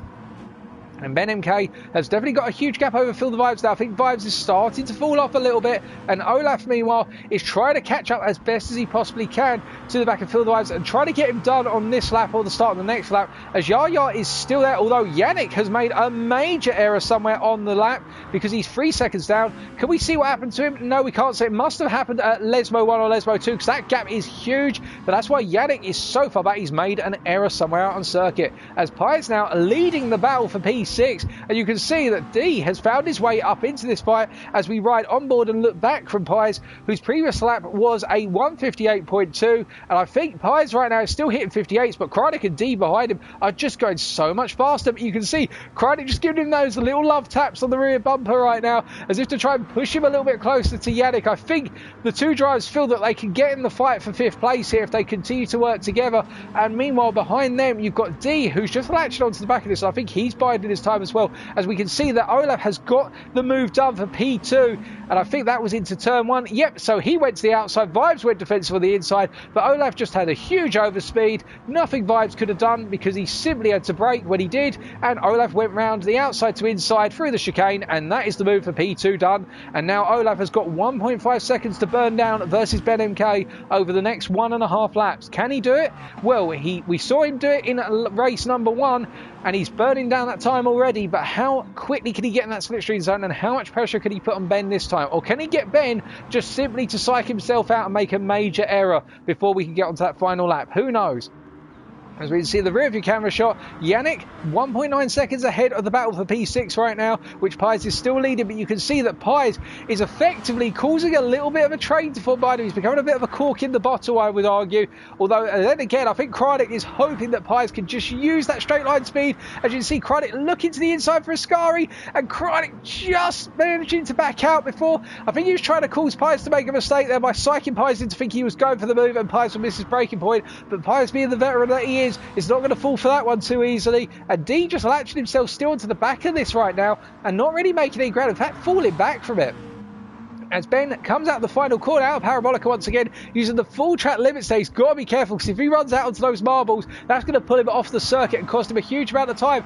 One more lap to go then, and Ben 1 second ahead of Olaf, and Olaf is getting ever closer with every metre around the circuit right now, and Phil the Vibes doing everything he can to hold on to P3, but he's got a face full of Yaya in his mirror, and you do have to wonder, when is Yaya going to go for it? Is he going to go for it early? No, he's probably going to go for it in the run to Parabolica. That's where I'd do it if I was Yaya, because we're an equal machinery, and Vibes just catching the car there. That was a near miss in terms of getting it wrong, so he's feeling a bit of tyre wear right now as Vibes, as he came out of that opening chicane, just getting on that power too soon. And you can see that Yannick, meanwhile, really in a no man's land, not gaining on the race leaders and not really putting away from the guys behind him, as Pies is still in that P6, holding on for dear life versus the Australia Chronic Opal, and D in the rear view camera shot. Behind them, we've got Luco, meanwhile, not really gaining anything, and Ian in the same sort of situation. ZenQ again.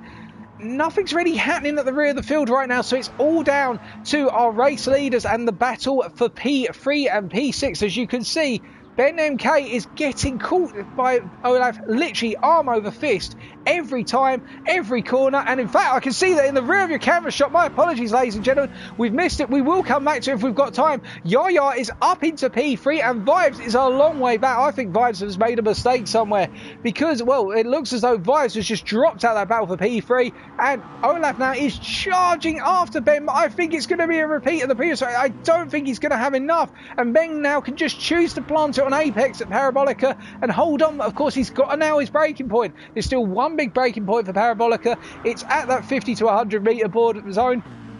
And it's just the one corner to go then. Can he make it 2 out of 2 type Ben? He's got a little bit deep. And Olaf is going to get the mother of all cuttings in terms of the slingshot. He's going to get out of the corner, but I don't think he's got enough mileage to do it. I think Ben MK is going to hold on once again and pick up back-to-back wins. And he does it.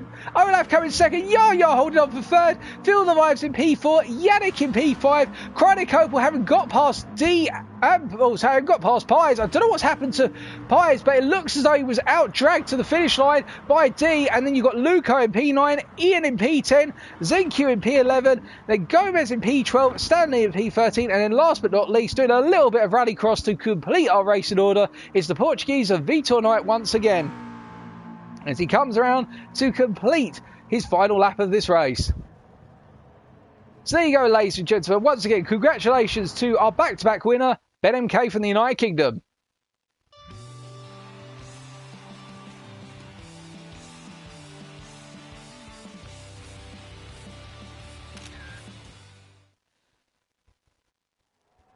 Now, we've got to wonder what happened to Pies at the end of that race, but that was a very closely fought one, and, well, Phil spaced out a bit more in that one compared to race number one.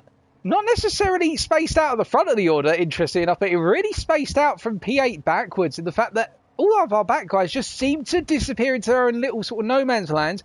Yannick in P5 just seemed to have the race to himself in P5, and we just had battles for the podium. And really, with that, our standings in race number 2, subject to the steward's inquiries, of course, are as follows. Our race winner, Ben MK.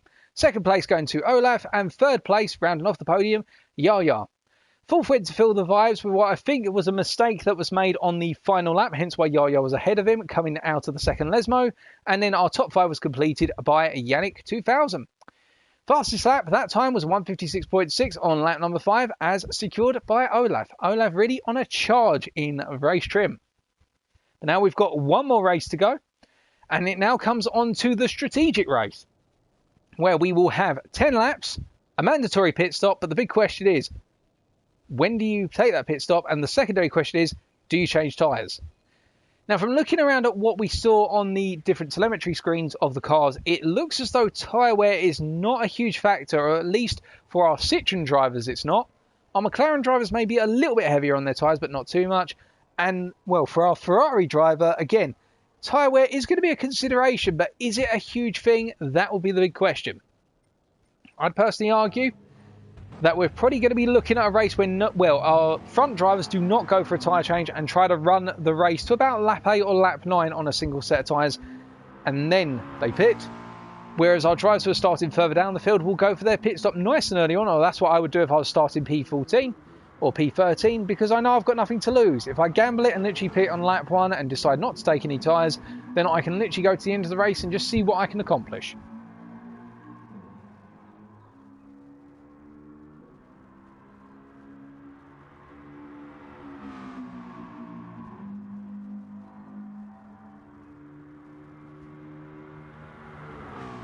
And I need to take a very quick sip of water, and I recommend that you guys do as well. Remember to stay hydrated.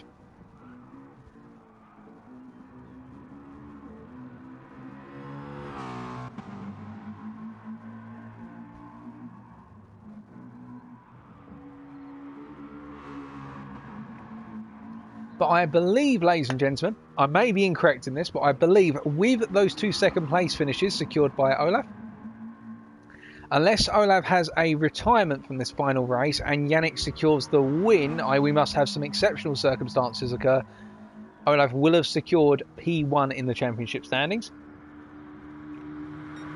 But I think it's one of those ones now where really it would require an absolute intervention of the gods, the racing gods, in order to cause Olaf to lose the championship. Because his main contender, all Olaf needs to do is finish P12. We're finding this out now. He needs to finish P12 and Yannick would need to win. So we'd need a huge intervention. But looking around as well, our point standings at the moment, this is proving to be a very solid night for Ben, in the fact he's picked up 2 wins so far. So those 2 14 points races, so 28 points. Right now, that would see Ben effectively move himself up into the battle for P3 in the Drivers' Championship. He'd be closing up on Patrick, or D31, as he's known out on the circuit, at a phenomenal rate. But remember, D has secured some points as well. So if Ben can make it 3 race wins back-to-back, or even pick up a 2nd place in this one, and he's definitely going to be right up there contesting what is around P3, P4 in that Drivers' Championship. We haven't got the exact points calculations available to you right now, folks, but I can tell you that he is on a charge, is Ben. But also feel the vibes as well. Don't count him out. Currently P5 in those championship standings prior to tonight's round, but having picked up a 3rd place and a 4th place, good amount of points, puts him right in there as well, and may enable him to jump Krynik Opel, who is ahead of him by only 3.5 points going into tonight's races.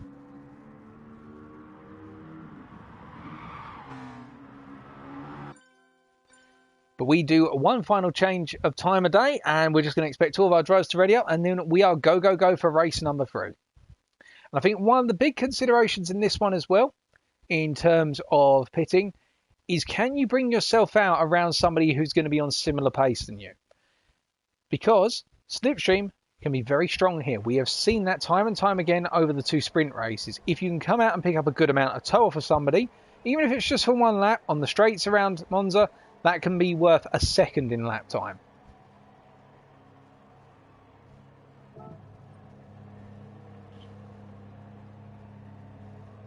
And some advice is being passed on to our drivers right now down in the paddock from ZenQ. He's advised our drivers, as what Alain Prost, not Alain Prost, the Alain Prost, his less known brother, would say, if you no longer gap for a car that exists, then your car not.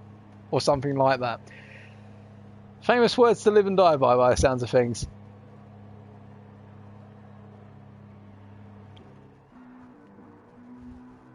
Of course, that's not the quote I'm referring to. The actual quote is the one from Ayrton Senna following his famous incident with Alain Prost. The Senna quote, of course, being that if you no longer go for a gap that exists, then you're not a racing driver, or something to that effect. But there was a lot of... It's a quote that gets misquoted a lot within the racing scene because it's sometimes used by drivers as an excuse for, well, you should always go for a gap. Well, not quite. It was a means of essentially saying that, look, I went for the gap that was there. What are you going to do about it? Because the whole politics of Alain Prost winning the F1 championship the year before through a rather similar situation where there was the collision between Senna and Prost, which took them both out of the race. Then the year later, Senna, it would be argued, triggered an incident. But anyway, that is F1. Race number 3 coming right at you. Here we go then, ladies and gentlemen. One last time, 10 laps. Who is going to win? Will it be 3 wins in a row for Ben MK, or will we see a different winner, a different person on the top step? Alrighty then, so as we come down towards the grid, one more time, it'll be Ben on your right, it'll be Olaf on your left, Yaya and Feel the Vibes on that 2nd row. But keep an eye out for Yannick and Krynik Opel on the 3rd row. They'll both be looking to make their way up the field and into that battle for the race win.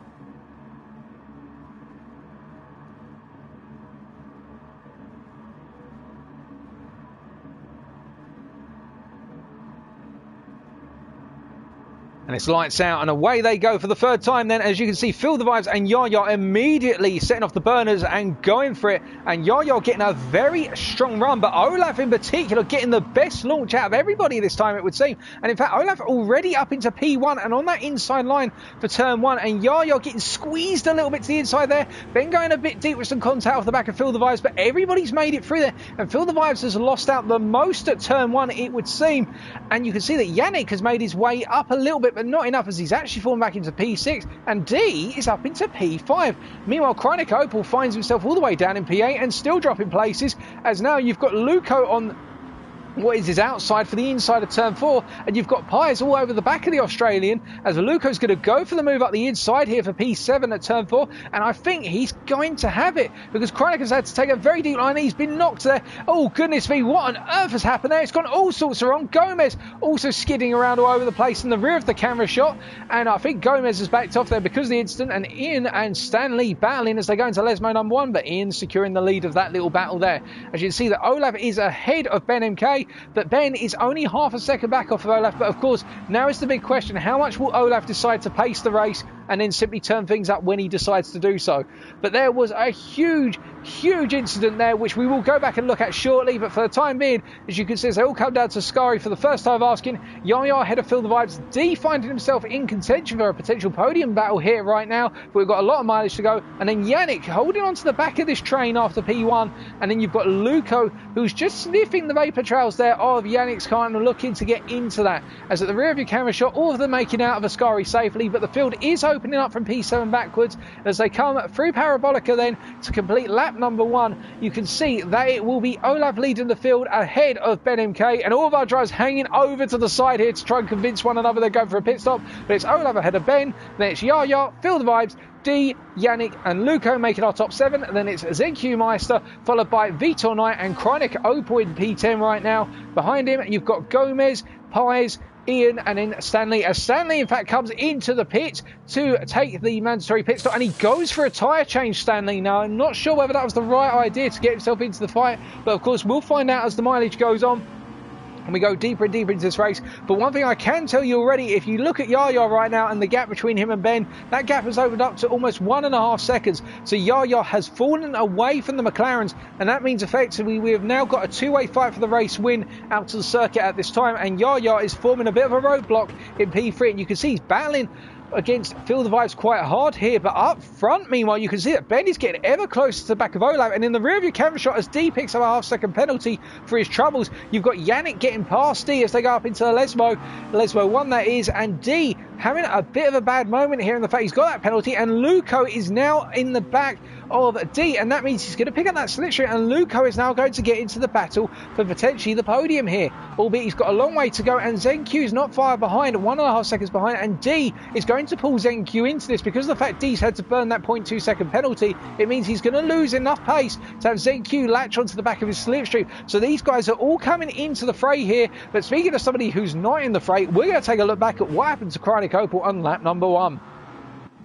So as he was coming up to what was the second chicane then, so turns 4 and 5, riding on board initially, in fact we're going to jump to the external view here, you can see that with Chronic, he was side by side with Luco, and as we then jumped to the onboard, there was contact between himself and Pies, and that's what set him off effectively, I think. There was contact between himself and Pies, and that's why they both went off. That's why we jumped to the onboard, because it would have been a very difficult camera angle to see, but that's why Pies went with Chronic at that time. So that's why the two drivers have lost out, and now as they're coming across the line to begin lap number 3, Ben is ahead of Olaf. In fact, so something has happened off camera, we didn't see that, but he's got past Ben has as they were coming out of Ascari by looks of things, because they're very closely knit together, and you can see that Ben going a bit deep into the first chicane as Yaya is still holding off Feel the Vibes. But I think the reason why Olaf may have done that at the moment, I think he's trying to send a message to Ben: look, I don't want to fight you at the moment, I want us to stay together and I want us to work together, because unless Olaf has binned it somewhere and that's why he's dropped back, that's the only reason I could see that really Olaf is being quite passive in his driving style right now. It's smart driving from Olaf, and he's probably hoping here that Ben doesn't try and fight this into turn 4, but it looks as though Ben's holding on to that racing line, and they won't want to cost one another too much time. As you can see in the rear of your camera shot, Yannick's doing a very good job at the moment of holding on to P5. pardon me, and making his way after the two Citroens ahead of it, and he will know that he's got the legs to close down the gap to the two Citroens. He's just got to simply put in the laps, and he'll be able to chase down Feel the Vibes and Yaya in due course. Behind him, Luco not doing a bad job at the moment. I say that, and then commentator's curse kicks in, and Luco just catches it out the second Lesmo, going very wide there onto the sand trap, and he's just caught it. That is very fortunate for the British driver, albeit he won't have wanted that, because that means he's now released Yannick to run away in the battle for P5, and D is catching up as a result, as ZenQ had to take a penalty, and Vitor Knight is now up into P8. And Vitor, somebody we haven't really talked about too much, because he's always been towards the rear of the field in the races, but Vitor up in P8 right now, and just doing a good job of holding on there for the time being. I don't think he's really had the pace to do too much in terms of gaining positions in races 1 or 2, but you never know what Vitor's night could be, and right now he's on for a solid top 10 if he carries on this path. Behind him, ZenQ had burned that penalty, is now in P9 and needs to get himself back into the fight against Vitor for P8, as Vitor goes a bit deep into Parabolica, but just about catches it, I believe. Yeah, he just about catches it. But meanwhile, up front, as they complete lap number 3 and move on to lap number 4, it is Ben and Olaf once again trading places, much like Eddie Murphy and Dan Aykroyd, but this time it's out on the circuit rather than at Wall Street, and it is Olaf who is going to take the position. Oh, is he, as Ben tries to hold round the outside, and there's contact. I don't think Olaf was expecting that. I really don't think Olaf thought. I thought Olaf was probably thinking that Ben was just going to give it up and simply let him jump back in front and then come back in. But instead, it is going to be another drag race through Curva Grande and up into the second chicane. You love to see it, ladies and gentlemen. And Ben does not want Olaf to take any advantages here. Oh, goodness me. And Ben doing everything he can to drive defensively right now. And sure as hell, that means that Feel the Vibes is going to be in the slipstream of Olaf right now. And that means we are reopening the battle for the race win to 5 cars, because Yaya and also Yannick are on the back of this pack, albeit Yannick is only half a tenth off the back of the group, but he's getting ever closer, so it could all be chopping and changing. We're not even halfway into the race yet. Behind them, you've got D, as we ride on board with him, who's getting ever closer to the back of Luco, and what you can see is that D is just being smart right now. I think D realises this could be a really good result for him, but Luco's the guy he needs to use as his pace car, so he's just going to simply do that. As we take a moment to breathe and recollect our thoughts, you can see that Ben is really not letting Olaf gain any momentum, and Vibes is all over the map. And for Olaf right now, this must be such a difficult situation, because he knows that really to get ahead of Ben right now, he's got to unleash his pace, but in return that means he's got to take extra life out the tyres, and perhaps that's why Olaf doesn't want to push hard, because perhaps he feels that the tyres will go off if he goes the full distance on a hard pace. But you can see Olaf going for the cutback here out of Parabolica, and is he going to go into the pit? Surely not this early on. And Feel the Vibes trying to jump in behind Olaf, and Yaya doing the same, and they're all trying to trade places here. They're all trying to pick who's the fastest guy to run around on circuit, and that is Olaf right now. And Ben's going to find himself squeezed to the outside here as they come down to turn 1 for the 5th time of asking, and it could be Karts here, because Feel the Vibes is just tucking his nose in on Ben, and Olaf, oh, there's more contact, and Ben, I don't know if Ben had anywhere to go there, but I think it is going to be a major incident in the near future this continues, and we're going to take a very quick look back at that in a second. But for now, what it means is that Olaf is still behind Ben, but it's getting closer and closer, and Yannick in P5 is all over the back of these two, as behind them you can see that D is an hour ahead of Luco, so something has gone wrong between those two. But meanwhile, up front, Ben is having to hold off Olaf, who in turn is having to hold off Feel the Vibes and Yaya and Yannick, and you can see how they're all squirming for positions here. They're all trying to find a way in, and it's side by side between Yannick and Yaya, and that was so close to fatal for Yannick, and nobody wants to give one another a place up at this point. It's all fun and games until it goes wrong, and Yannick right now will need to realise that that was a near miss, and we're going to hop back and see what happened there. So we ride on board here, and you're going to see what Yannick gets out of the second chicane is a very strong run. In fact, you can see Feel the Vibes got it wrong, Yaya got caught behind him, and then as Yannick went up into Lesmo 1, Feel the Vibes, oh sorry, not Feel the Vibes, Yaya just gave the slightest attacks to Yannick, and that just put Yannick out onto the white line there where you've got less grip, and that's what caused Yannick to drift sideways. I don't think there was any malice intended by that. That was completely by accident. But these 5 have got to be so careful right now, because they will not want to bring D into the mix of this, and they won't want to bring Luco in. They've got enough people battling right now for the race win. They don't need more, because that's 5 cars all within effectively 2 seconds of one another, ladies and gentlemen. Well, 1.6 seconds and closing. And again now, as we complete lap number 5, we've got another drag race as we come down towards turn number 1. And who is going to be ahead this time, you wonder? Well, you're just going to have to wait and find out. I want to know as well, as they come side by side. And it's going to be Olaf who gets the drag race initially. And this time, I think Feel the Vibes and Yaya are too far back to get into this mix. So the question will be, will Ben try and essentially send it around the inside to turn 1? Into turn 2. And he doesn't. Olaf actually gets it cleanly done this time. And Luco has fallen off the back of D over the course of the end of lap number 5. And now I think what Olaf has done, he's been able to get the Citroens out of the equation. He's just nailed Parabolica better than everybody else, including Ben. And what it means is Vibes and also Yaya now end up in their little squabble, and we open it back up to 2 little packs rather than 1 big pack. So it's a bit unfortunate they are spreading out a little bit. Although I say that, Feel the Vibes has had a very strong run out of the second chicane there. And in fact, he's gained 2 temps on Ben MK through the chicane. Although in return, I think Ben has had the better run into Lesmo 1. No, he hasn't. He's losing time, Ben. And now, well, Ben's got the problem is, will he be able to pull away with Olaf? Or does Olaf decide, do you know what, Ben? You held me up and forced me into the fight for P3. I'm now going to force you back into that fight by simply driving a little bit slower. It's all up for question at the moment, but these 5 are still together. And we shouldn't forget, we do have another load of drivers out on the circuit. D's a little bit lonely at the moment in P6. Luco in P7 the same. Vitor still in P8, funnily enough, and doing a good job of holding on there, as Gomez will need to burn a 0.4 second penalty, probably 0.5 for cutting while the chicanes earlier on. And Opel right now in P10 with Zenq Meister behind him, charging after him. I don't think Zenq's close enough to go for the move yet. You've got Pies in P12 at the front of your camera shot there, and then you've got Ian Trebuk in P13, and behind them you've got Stan Lee, who's gone from good to bad to worse over the course of this season. Stan not getting a lucky break at any point. And hold on a second, we've got major things kicking off here. Somebody's going very well. Ben MK has dropped all the way down the field. Feel the Vibes has spun out of Parabolica, and Ben MK is into the pits, and Feel the Vibes almost spun into the pits. Now, what on earth has happened there? Well, I think Ben MK firstly has gone very wide coming out of the Ascari chicane because he's really far back, Ben. He's too far back. He must have got it wrong at Ascari because he simply released things, and then Feel the Vibes, I think, has just gotten the power too soon. Yeah, he's run onto the marbles and then tried to power through, and it's gone out onto the dust, and it's just gone from good to bad to worse for the Brit, and that's dropped him all the way down after taking a pit stop to P12. That is at P13. That is a disaster for Vibes. It was going so well. But what this does mean, of course, is that Olaf has been released, and he's now running up in P1 in clear air, and he can now just simply take his time with only 4 laps to go. Behind him, of course, is Yannick, who is ahead of Yaya. Now, Yannick, I think, has not... Well, Yannick was right in that mix, actually.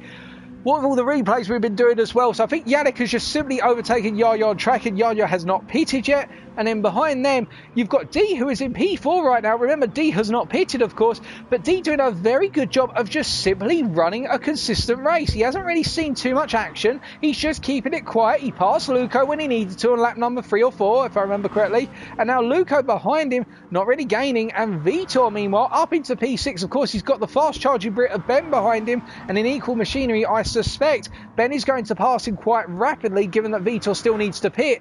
But Ben right now is the man who needs to be on a mission, because he's got to regain time that he's lost. And of course, being behind Vitor here, this is critical for the British driver, because he will get the best possible straight line speed out of Ascari, who'll have the slipstream up to Parabolica, and he's just got to hope that the Portuguese in front of him is a compliant driver and won't try and block him. Meanwhile, in the battle for P8, you've got Opel still holding off Zenq Meister with what will be 3 laps to go after Parabolica. And how will that play out? Well, it's anybody's guess, as we can see that Ben has got the move done on Vitor Knight. It hasn't cost him too much time, so Vitor being quite compliant there.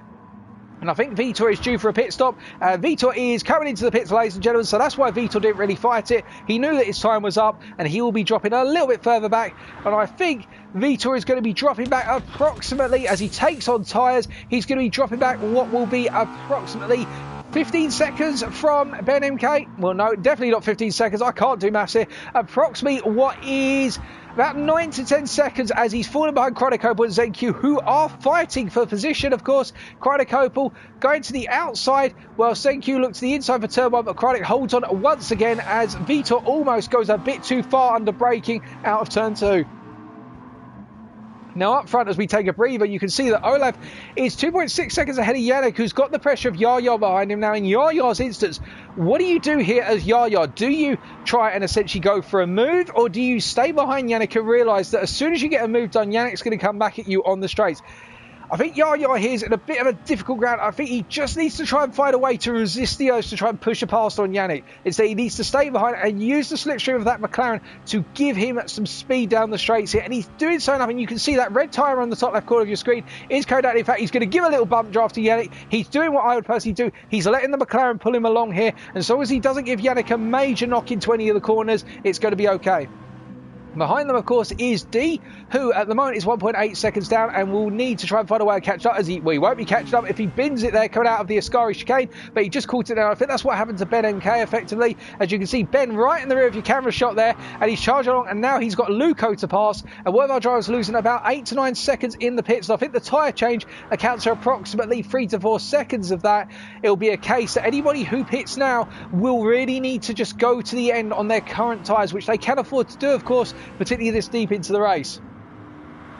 And as they're charging down here towards what is turn number 1 for the 9th time, then it's going to be Yannick versus Yaya, and the big question will be, will Yannick be going for a move, also going for the defence? And he does sort of put it in the middle of the circuit, and I think Yaya at this point is trying to get some sort of message through to Yannick, as if to say, look, I'm not trying to go for a move, instead I'm just trying to stay in the middle of the circuit in case you go for it. But Yaya, well, he's doing everything he needs to right now, but Olaf is just that a little bit faster. He's pulling out the time every lap. Olaf is doing everything he needs, but he will have to pit at the end of this lap. And the gap between Olaf and, well, the main rival that he's got to worry about here, who's pitted, is Ben MK, but that gap is 12.5 seconds. I don't think, bar a miracle, Ben is going to jump Olaf after Olaf takes his pit stop. And I think it's going to be a cruise to the finish. But meanwhile, looking further back, Chronic Opal has broken away from ZenQ. ZenQ has dropped quite a way back here. But of course, the question is, has Chronic pitted yet? I'm not 100% sure. It's all been nose to tail in terms of what's happening. So much so we've forgotten about everybody's pit stops.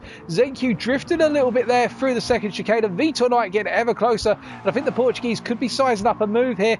He hasn't really seen too much action over races 1 or 2, but he's definitely seeing a lot more now. And a huge shout out for his perseverance, and he's just trying to find a way through at this point. And in the rear of your camera shot there, you can see Feel the Vibes has got past a couple of drivers after that major spin coming out of Parabolica on what was, if I remember correctly, lap number 4. And Vibes now really just needs to see if he can get away from Ian, and if he can do that, then he's going to get a top 10. But I don't think there's going to be much else on the cards today for Vibes after what was looking such a fantastic string of results, all to be burned away at that mistake at Parabolica. And Vibes right now doing everything he needs to, as Olaf is coming out of Parabolica and will be coming into the pits for his mandatory pit stop. Yannick and Yaya will be doing the same. Now the big question will of course be, are they going to pit for tyres? Well, the thing about it is, well, Yannick is going for tyres here. And Yaya hasn't gone for tyres. So you're going to see what the gap looks like afterwards. And look in the rear of your camera shot, ladies and gentlemen. Ben is coming through at this point. Now, will Ben gain any positions? He will have closed the gap up, and it's only 5 seconds lost if you pit without a tyre change. And D and Yannick on top of one another. D did not take tyres on there in the pits. So that means D now finds himself in P3 on the final lap. And D really has been the one who's been waiting to pounce. And now it's his time to shine, and that tyre change has proven fatal for Yannick, because now he's got to fight to get on the podium. Can D hold on? That front left tyre in particular is looking dubious in the fact that it's got quite a bit of wear on it, and the rear left as well is almost following suit. But D may outdo it, or is Yannick going to go for the move nice and early here under braking into the second chicane? Yannick's gone for it, and he's just got it parked, and I think Yannick has done it. I think Yannick's got himself out to P3, and I don't think D's going to have a response, although Yannick, I say that, is going defensive, and in fact Yannick is lifting out there.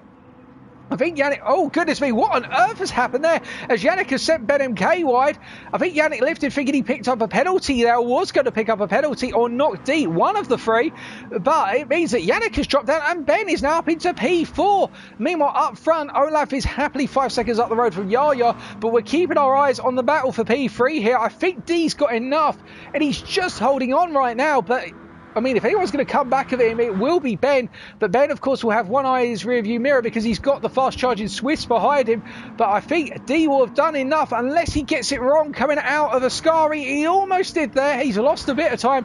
But Ben's going to have to put in a Herculean effort to get past him here. And Luco in the rearview camera shot is holding on to P6 for now.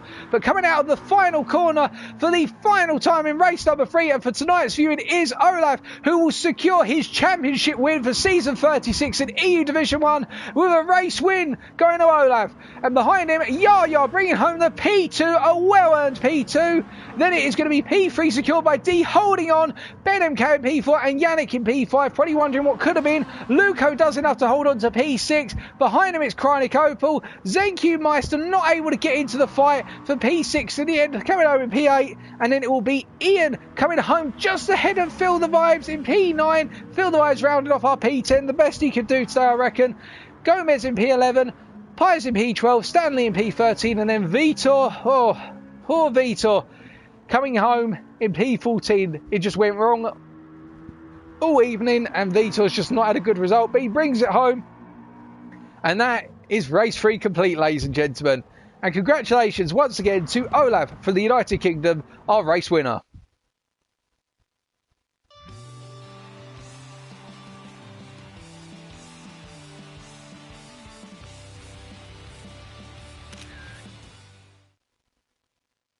What a fantastic evening of racing, ladies and gentlemen. You couldn't predict it. And what a way to end.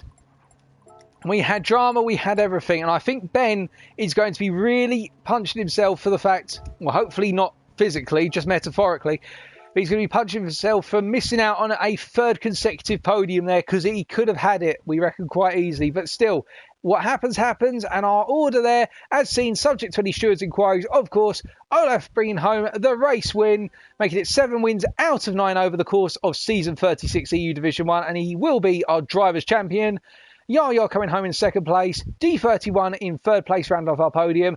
Ben just missing out on the podium this time with P4, but Yannick rounding things off in the top 5 with that 5th place. Probably wondering what could have been if he just simply nailed it a little bit better in that final race. But the biggest surprise of them all in that final race must be D. A huge shout out to the Dutchman for picking up a P3 in what was a brilliant strategic gamble and just running one of the calmest races at Monza that I've ever seen from a driver.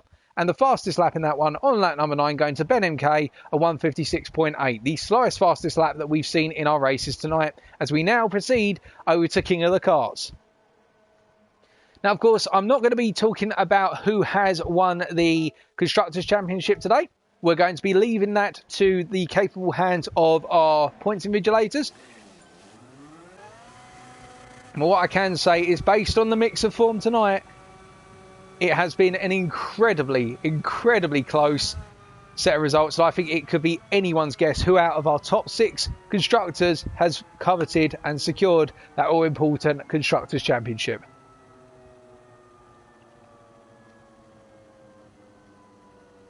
But we're just taking a quick sip of water and waiting to get underway.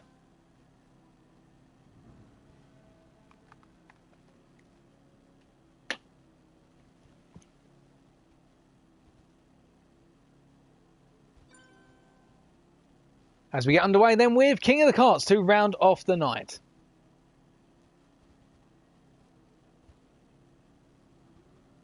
And remember, you do not get bonus points for knocking off the commentator.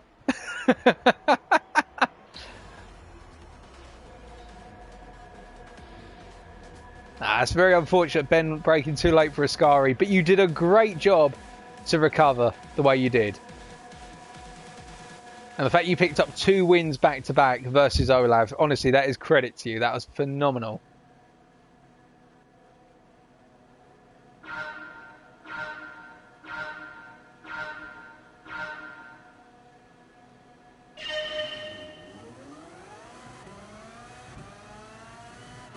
There we go. This is the most important one of the evening.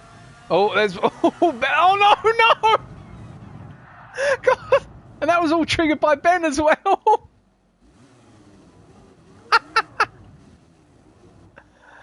Oh, wow.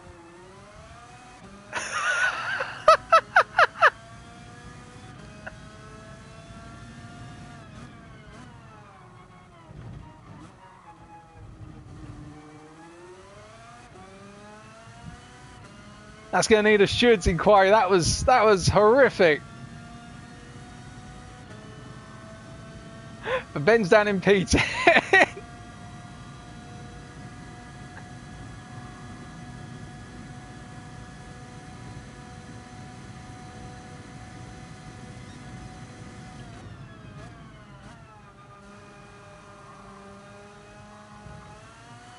We've had one car leave already, so I've gained a place just by simply being on track.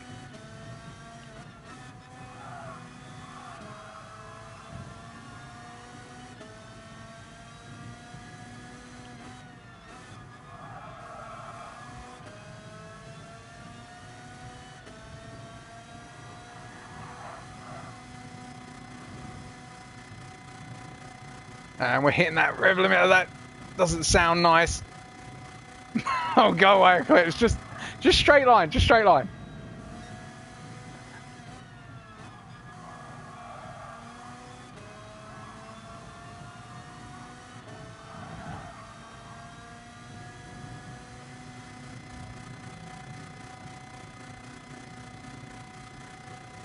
Oh, that does not sound nice.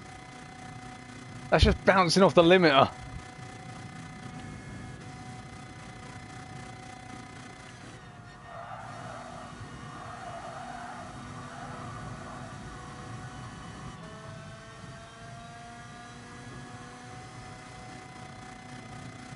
I'll take a P6, given how far back we were earlier on.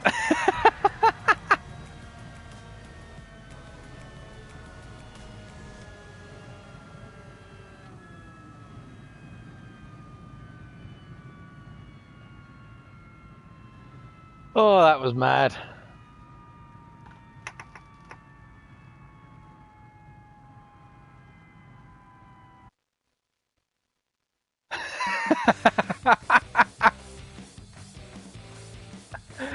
Yeah, Ben, that was brilliant. You taking Phil the vibes out, and then vibes coming back on like a ping pong ball and sending me into the wall, and I hadn't even made 100 meters. You sausage. Oh, that was good fun. Oh, dearie me.